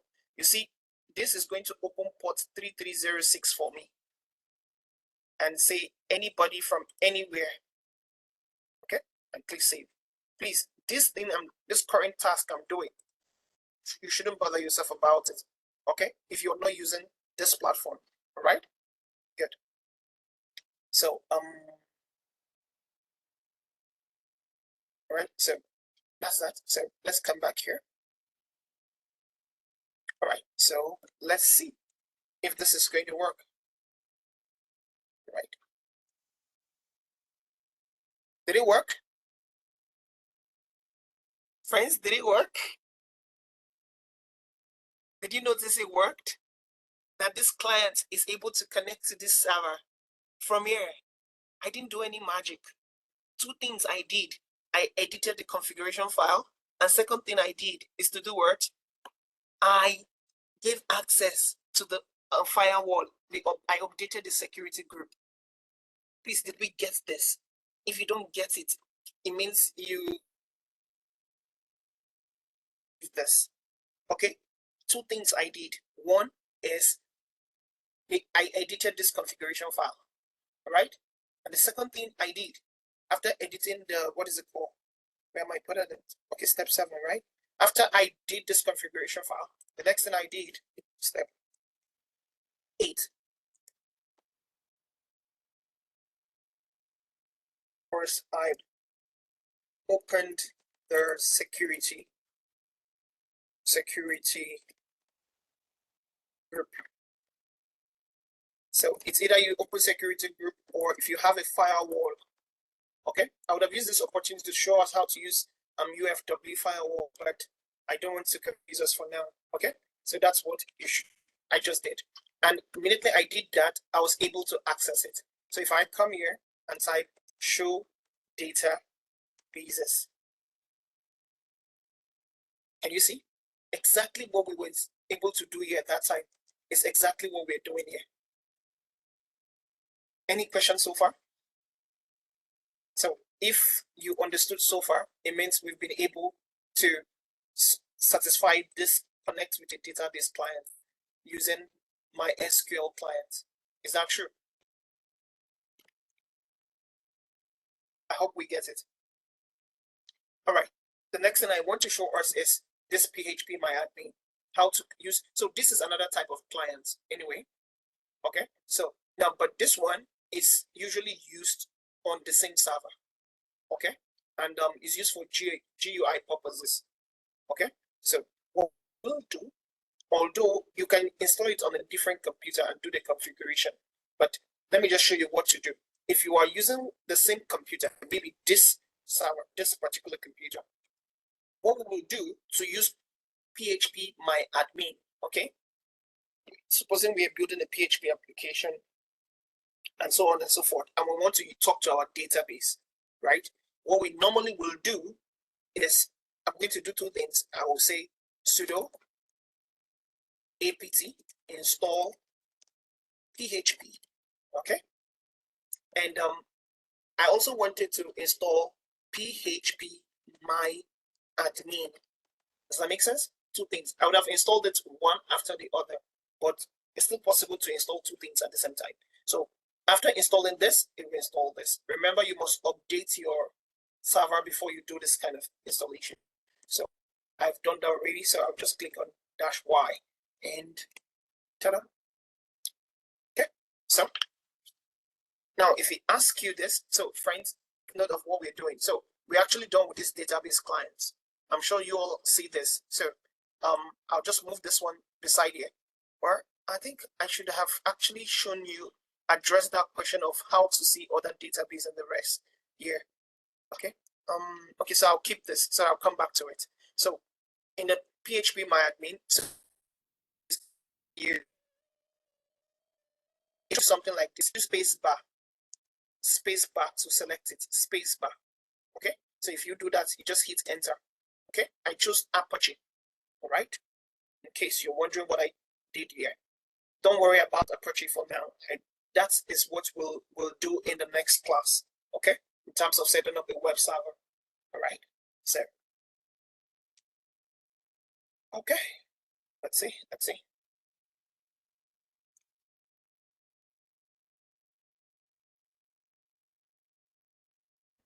We're almost there.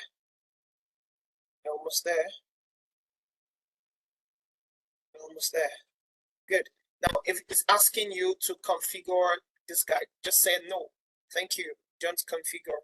I don't want you to configure. Okay. And it's going to take a lot of time, except you know what you're doing, but I don't want you to configure. So I chose no. And that's it. All right. It's done. So good. So just type clear. And we're good to go. So you may be wondering, what did I just do? Well, I just installed commands. That's all. So to access the PHPMyAdmin, you may be wondering what next. So I'm going to get this database server, right? I'm going to get its IP. So sorry. Oh my God, no, that's not what I want to do. So click here, come here. I'm going to get the database server IP. Okay, come here. Oh, no. So what I want is DB. Yeah. Good. So the database server, this is the public IP, right? Good. So I'm going to, so now, because it's going to work for you. If I come here, if I copy this now and come here and paste this and hit enter, possibility of not working is very, very high. In your own case, it's going to work, right? It's going to work. So, but please, let me show you the reason why it's loading like this and you can't see it working. It's because I'm supposed to open something, the security group again. The cloud is very, very secure, okay? So please don't get confused. In your own case, if you have done your installation, okay, just get the IP, okay, or go to your browser and type localhost or your IP. It will work, right? It will work. So let me show you what I mean. If on this same server, I type coil, did you see that? And I say localhost. If I hit enter, did you notice something? It installed a server for me, and you can see something like Apache. Now, maybe this is not so clear. You're just seeing commands. Let's install something.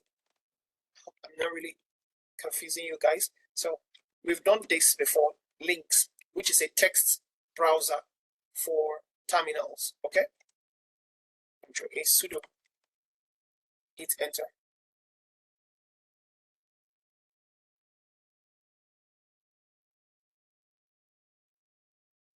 Because you all were not able to see the beauty behind this, I had to install a tool called Lynx. So all I need to do now is to use Lynx, okay? And say local host. Did you see that? So if I do this, can you see a beautiful page telling me Apache works? So I'll just press Q and hit enter to quit it. Now, but that's not what I want to show you. If you do this and put slash and say P and type PHPMyAdmin and hit enter, it's still processing the page. Although this is okay. Let me see. Y. Let me see. Y. I'm pressing Y for it to allow it to do something. Okay, good. So this is the interface you're seeing. PHPMyAdmin. You want to see this over the browser. Let me show you how it's going to work. So for me to do it over the browser, that's why I need to open the security, right? So if I come here and say edit the inbound rule, because I want it to work over this browser, I need to add a rule to allow HTTP, which is port 80 on the browser, port 80 from anywhere, and click on save rules. So just this alone, if I come here now and reload, you're going to see the Apache works. Now, but if I come here and put a slash and say PHPMyAdmin and I hit enter, watch what's going to happen.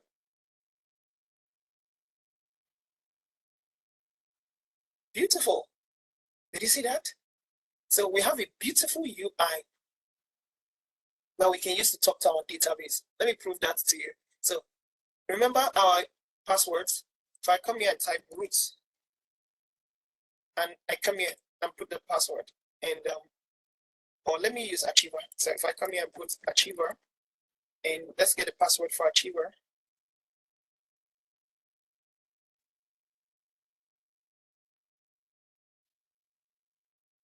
And paste it and click on login. Did you see?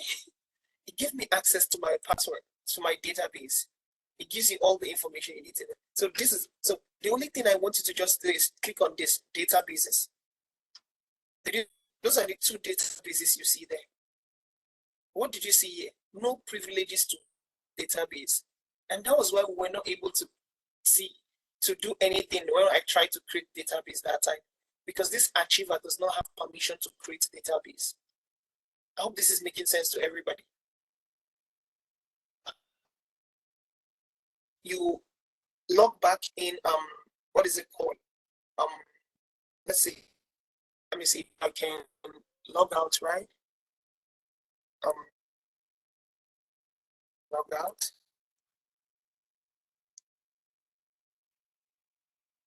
You see, you're lost. I tell us much. You don't have to be. So, okay, first of all, do you understand? Hold on, before you get lost, do you understand up till this point? Do you understand how we connected this client to this database server. So that's where my problem is. The rest connecting to it and doing configuring the networking of it, I actually understand. But from the links, where did you get links from, and why you using it? Okay, I thought I explained it. So this was done, right?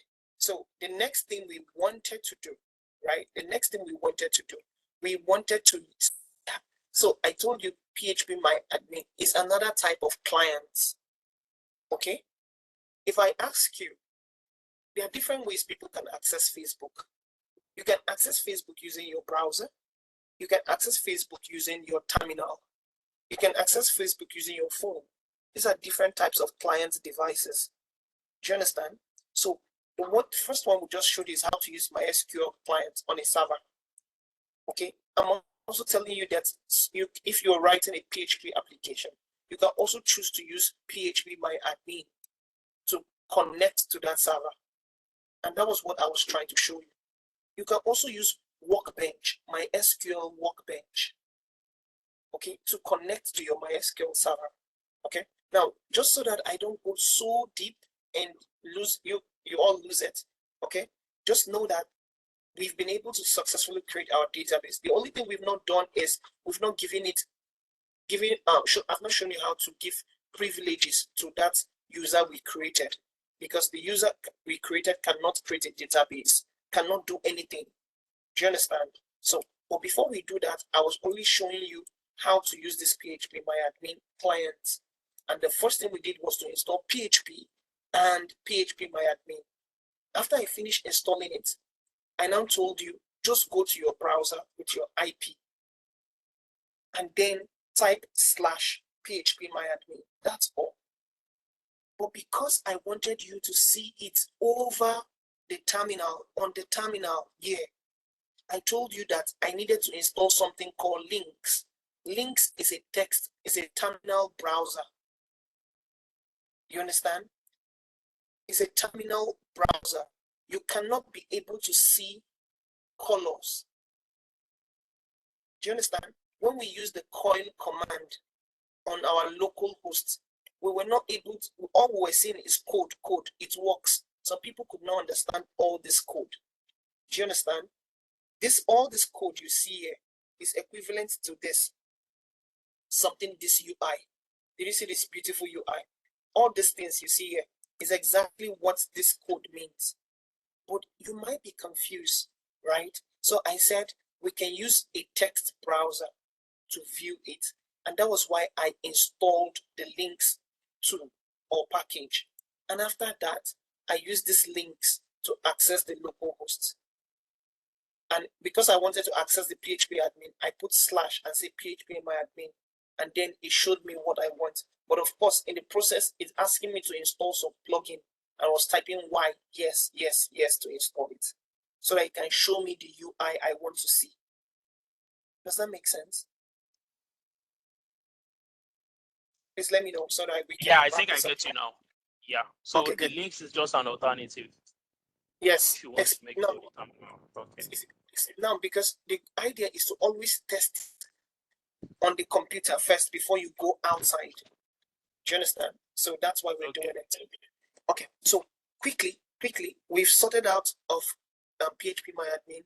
We've sorted out of MySQL client. Before I go to the last one, which is the Python app, it's very simple. So we'll wrap it up anytime from now. So I think okay, good. So I think I still have a few more minutes.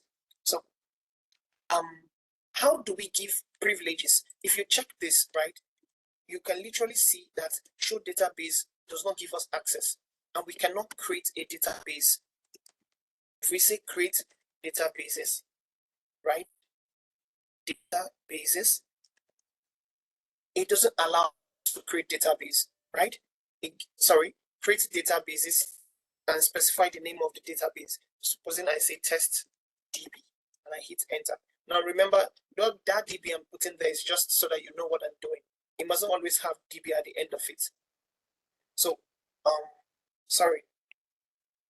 shouldn't be S in your databases. I don't know why that's lagging so bad.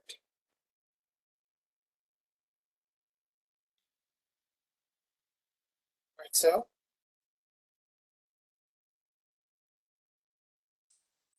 this is lagging.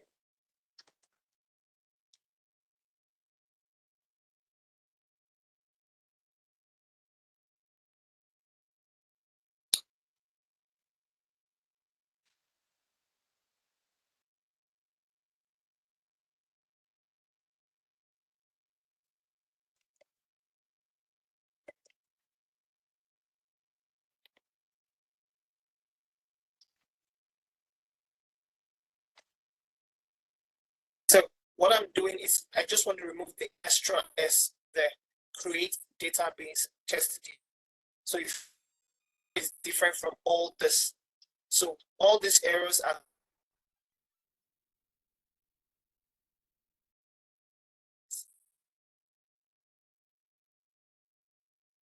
correct. Access denied. Kind of error that is have permission to create it. Give it permission to do that. What must we? We need to go back to our saver, all right, and connect. So what do we do? So if I come here now on this is the database server. So I need to access it. So my SQL. So I need to go in as the root. You see that only the root has all the permissions to do that. Does that make sense? Good. So my SQL -u root dash and I hit enter. So it's asking me for password. I'll just quickly get the password.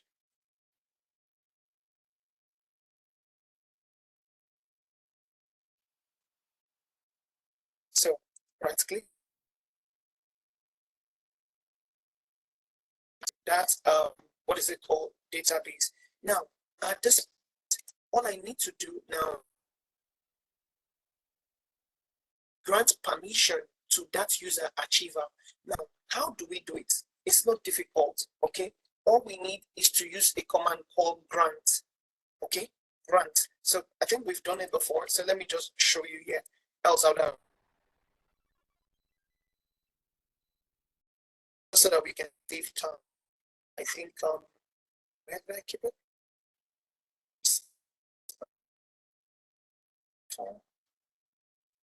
You know, it's not here. I'm So not sure I'll if just it's type my it. network, but All can say. So Network, but we can't see your screen. right.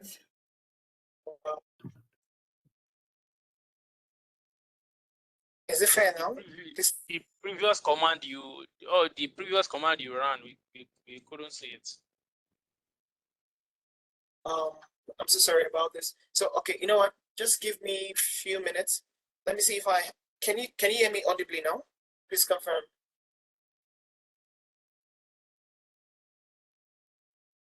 Yes, I can Yes, hear yes. you. It's lagging.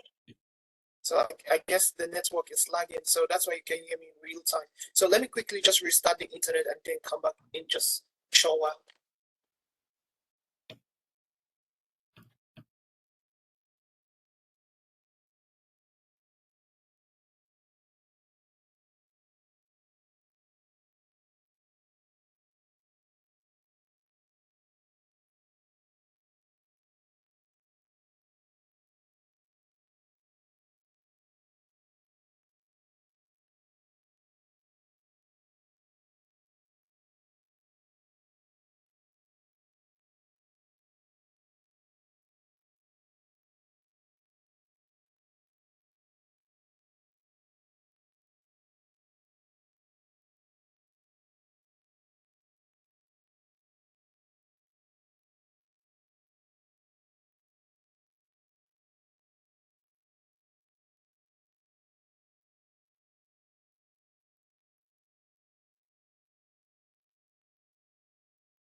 confirm if you can hear me.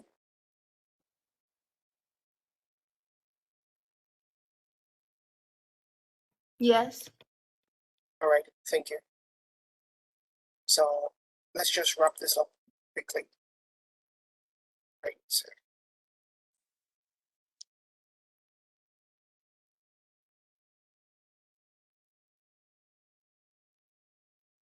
very good.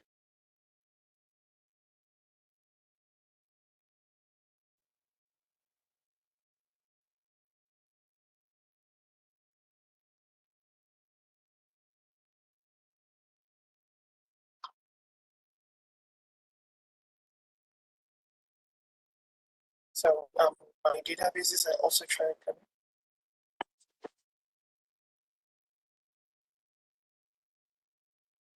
okay, good.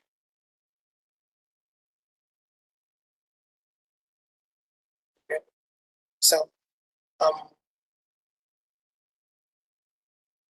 just simply how we can give permission to the client, to the achiever user, right? So that's what we're trying to do. And I told you all we need to do is to use the grant option. So we do that on the server. So what will I do here? Let's clear. Primarily, what I need to do is to log in. I need to say mysql-u. I'm logging in as root. Don't forget that. -p. And then I will put in the password and hit enter.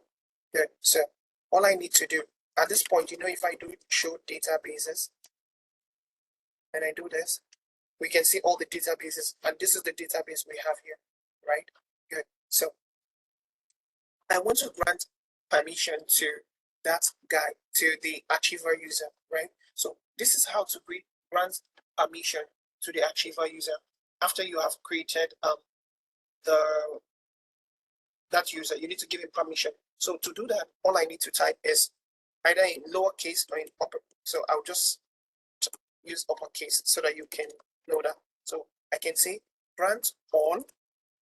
Now I'll take it one step at a time so you don't lose the drift of it, right? So I can say grant create. There are different ways. You can say grant create, grant alter. You understand? Grant delete.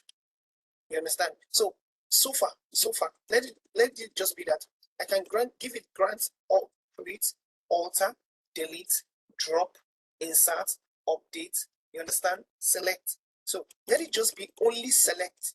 I give this guy. Do you understand? Only select. So if I do let's just say create. So if I do this, it means this guy will only have permission to create databases, and that's all. So if I say grant create, right? The next thing I need to do is to specify what I want to do. Grant create on who? You understand? On which database do you want to grant permission to? You specify, right? Now you can choose to say asterisk dot asterisk. Now what this means is all the databases, and in that databases, all the tables. Okay, so I can, if I don't want to use that, I don't want to give somebody all permission on all databases. It doesn't make sense. So you can come here and say on the tech pick alone. You understand? So you can come here and say on the tech pick DB, on that database, any table, that's why I put dot asterisk, any table inside that database, give, so we've not, even though we've not created a table, right? So we are giving the person a grant, a create permission, right? To be able to create a table inside this TechDB. If we had used asterisk here, it means on any database. I hope this is making sense, right? Good. So after doing this, right, the next thing I can specify is to who do I want to grant this permission to? You can put to, or you can put it in uppercase. I want to grant it to, then you specify the name of the user. Do you understand? So in this case, it is achiever. I want to grant the permission to. Which IP? Sorry, which IP? So you can now do something like this. So because we want it to be from any IP, that's why we're doing this. I hope this is not confusing to anybody. Please look at it carefully. I'm granting the create permission to, on this database and any table, to Achiever at any IP range. Does that make sense? So I'm doing this. So the next thing I can just do is either I do this and say identified by password, or I can simply just say with grant options. So let me just keep it very simple. I can do something like this and say with grant options. With grant option, yeah, just this. Please, I hope this makes sense to everybody. Please look at this carefully and let me know if you don't understand so that I can explain it again. Do we get it?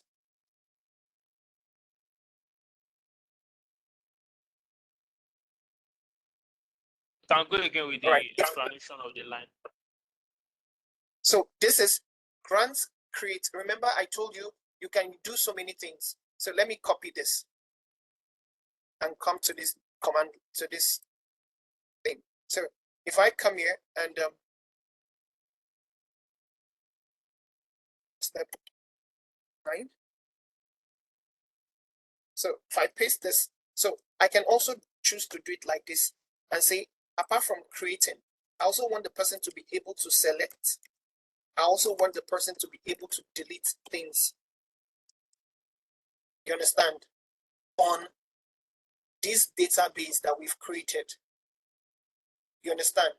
Then this asterisk means any table inside this database. Remember, we proved it yesterday that we can create tables inside a database. So that's what it means. So any table inside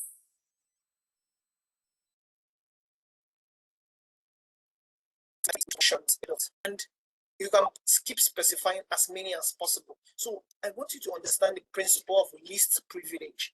You don't give any user any kind of privilege. Do you understand? So as a user, you don't have access to do some certain things.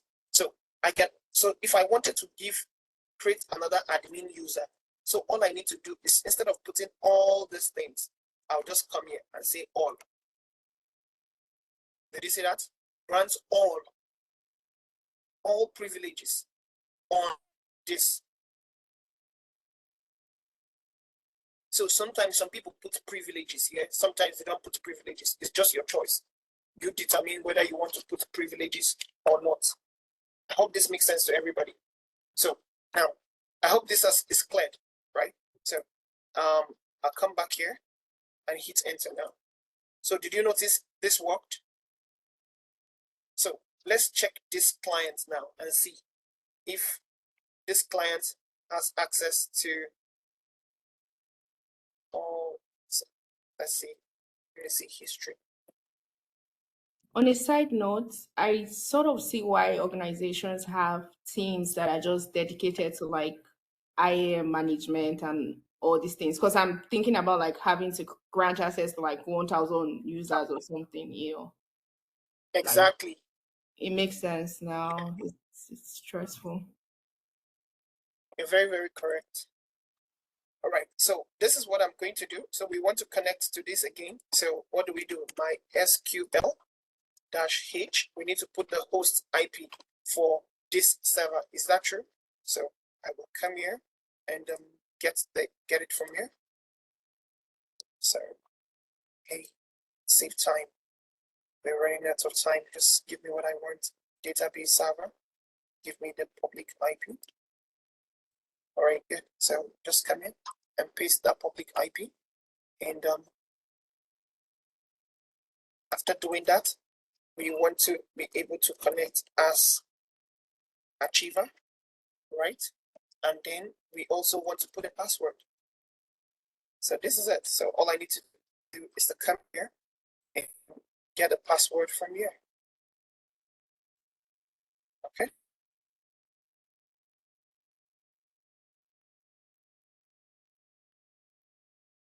File password and hit enter. Let me in. If it's not going through, just be patient. Good, we're in. So if you see, I have access to it now. So let's type show data bases. Okay, if I hit enter. So can you see? Did you see we have tech peak DB now? Before it was only showing 2, but now we have permission to see this.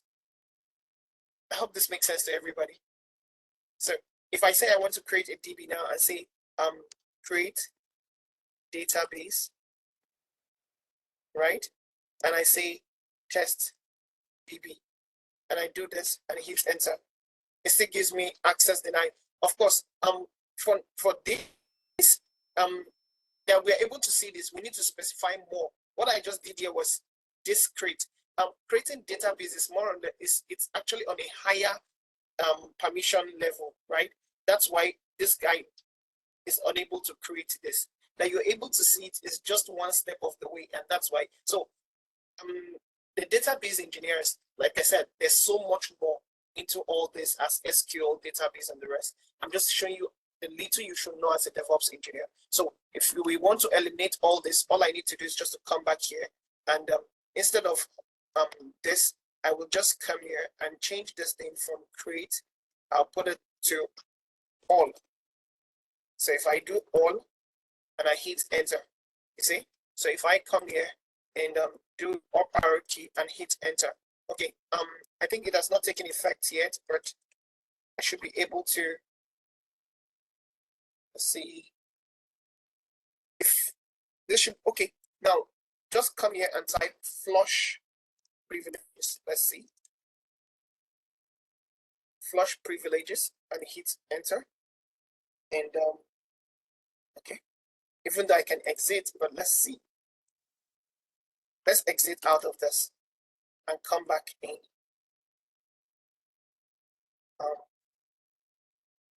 Okay, so I put the wrong password. Okay, let's put the right password.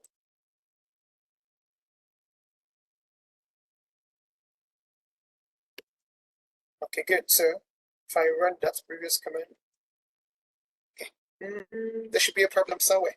So there should be a problem somewhere. Okay, I think I've seen a problem. So watch this.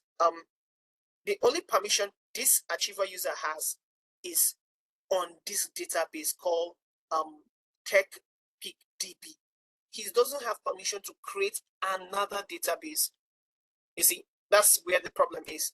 Grant all privileges on this database and not on another database. So trying to create this database is because you have access denied. So if, like I said, if you want to do that, all you need to do is to come here and remove that TechDB, right? So if I come here and remove this and say asterisk dot asterisk, which means grant all privileges on any database and on any table. So if I do this, this is what you see. So let's flush the privileges. So if you come here now, and so let's exit out of it first of all. Exit, and then come back in. Hit enter.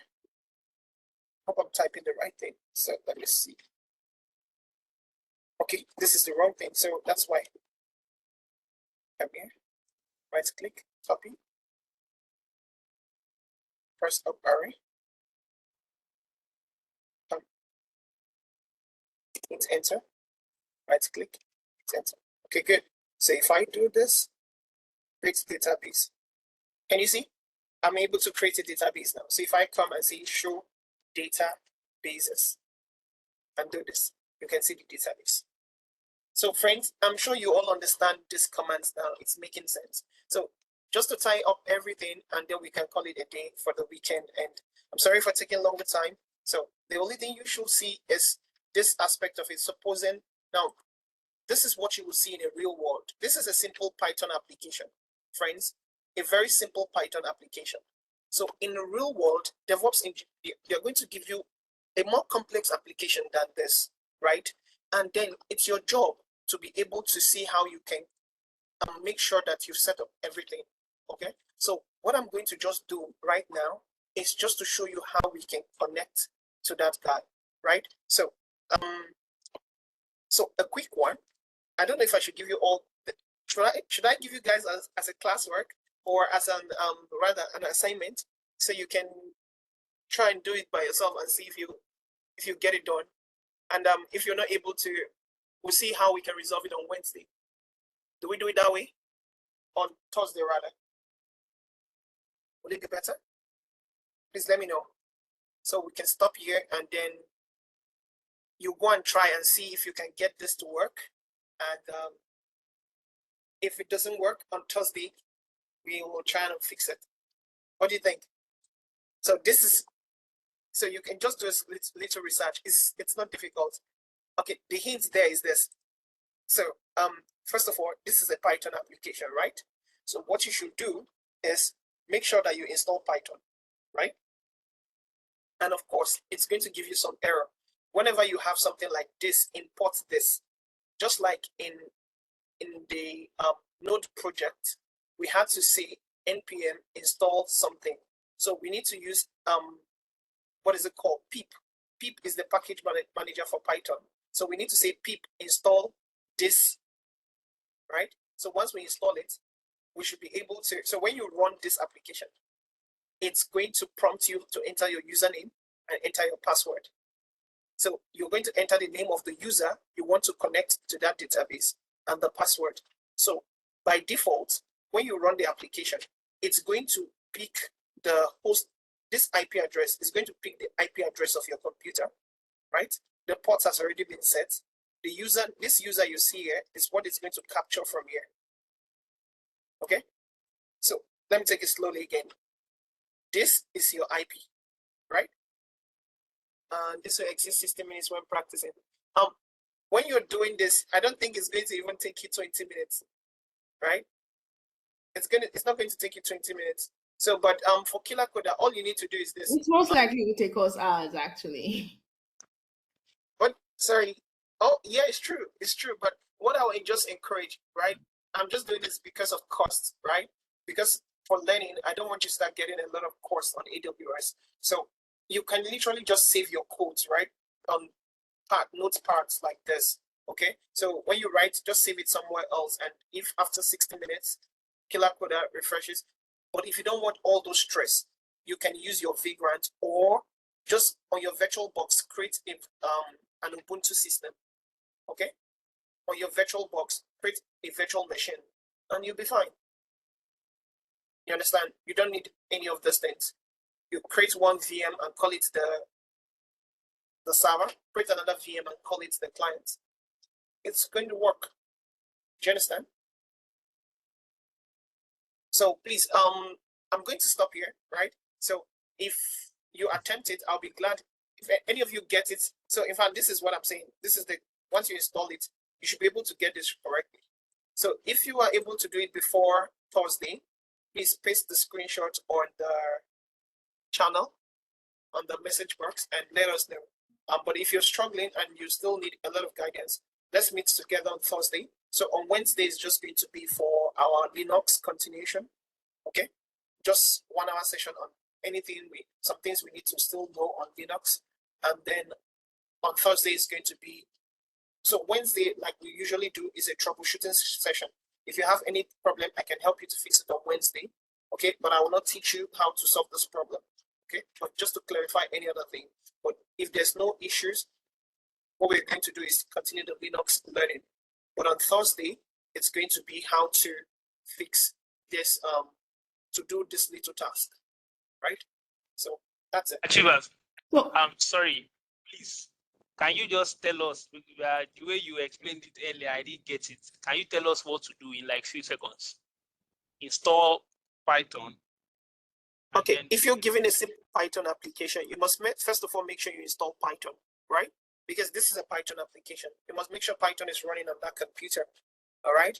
So since Python is running on that computer, right, the next thing you need to do is, because it's using a library, okay? It's using a library. So you need to, I just put it here for you, okay? So you need to install this, all right? So of course, there's another one, there's an error message you might get, but I want to see how you can troubleshoot it and solve it. So once you install this, you should be able to, once you run the application, right? It's going to ask you for your username and password, right?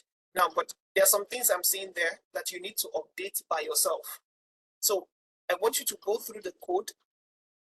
I don't want to literally tell you everything word for word, but there are some things you need to change by yourself, right?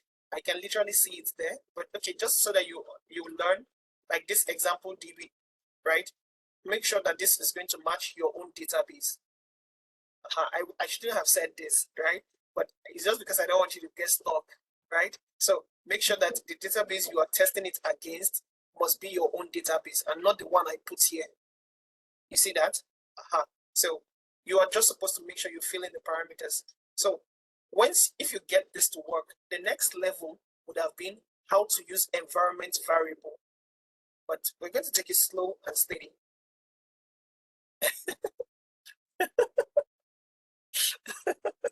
So because if you keep using it against this database, yeah, you'll just be stuck and be getting different errors, right? Anyway, the error message will tell you example DB not found or database does not exist. I'm sure you'll be smart enough to know how to correct it, but at least now I said it, you know what to do. Okay, so feel free to update the code, change the code to something you want. You can even remove anything you know that is not giving you the result you want. The most important thing is I want to see we're supposed to see connected to, it's going to give you some information on your console. That's what we're supposed to see. If it's connected to your database, it will show you. Okay, so ladies and Quick gentlemen. question, please. Sorry. What? The summary of the goal of this assignment now is we have two servers, right? Like we have a database server and a client. So this client has a Python application that wants to connect to the server. Is that what this assignment is about?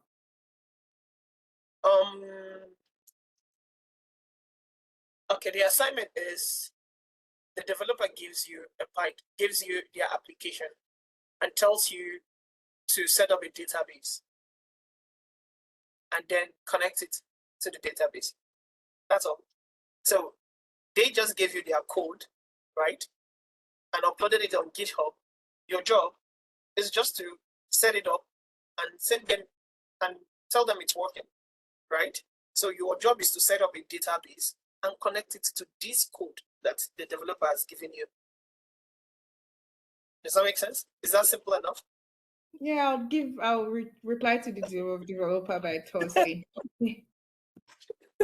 I think where the mix up is kind of like we also have to be the ones to set up the Python application. Like we set up the Python application, set up the DB, and try and connect both together. We are both the developer and the DevOps at this point. Like for us to complete this task. When you call yourself a DevOps, your developer is there, operations is there, so you're literally doing both of them at this point. So, well, just try your best. It's not so difficult if you look at it critically. And you, of course, that's why you have internet. You can just Google your way around, and in 30 minutes you'll be able to do it or less. Okay. All right, friends. I hope this class has been very informative for you. Thank you for your patience. And nothing.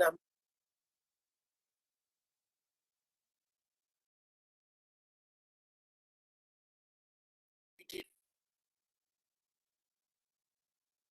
I think the internet it wasn't recorded.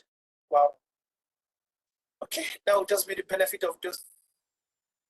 So that will be the benefit of those who attended the session. So, and if the person has any questions, we can always resolve it. Okay, friends. Good night. Thank you for joining me. And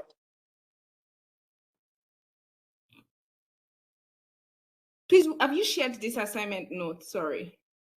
have a great weekend. Invite your friends. We are our next cohort to soon. Right? So just let me paste the code here or on the message box. Okay, let me just paste it on the even those who may not see it. I want to paste it there.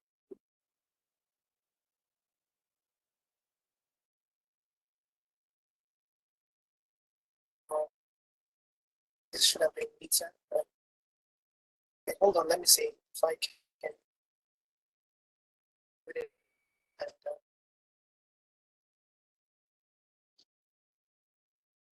the resources we used for the session.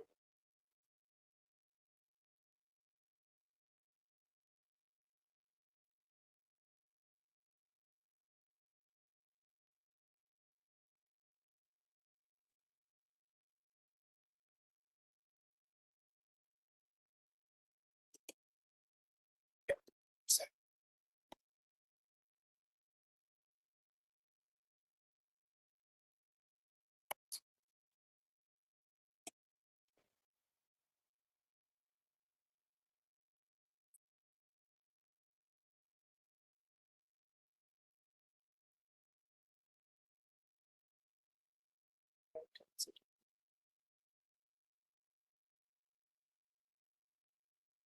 all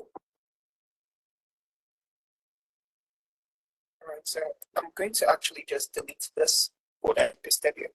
So anybody can this. Right, so I've deleted the code. So please just check the file. The file I just uploaded now, you should be able to see it. All right, friends, right, and do have a great weekend. All right. Good night. Thank you. All right. Thank you so much, sir. Good night. Yes.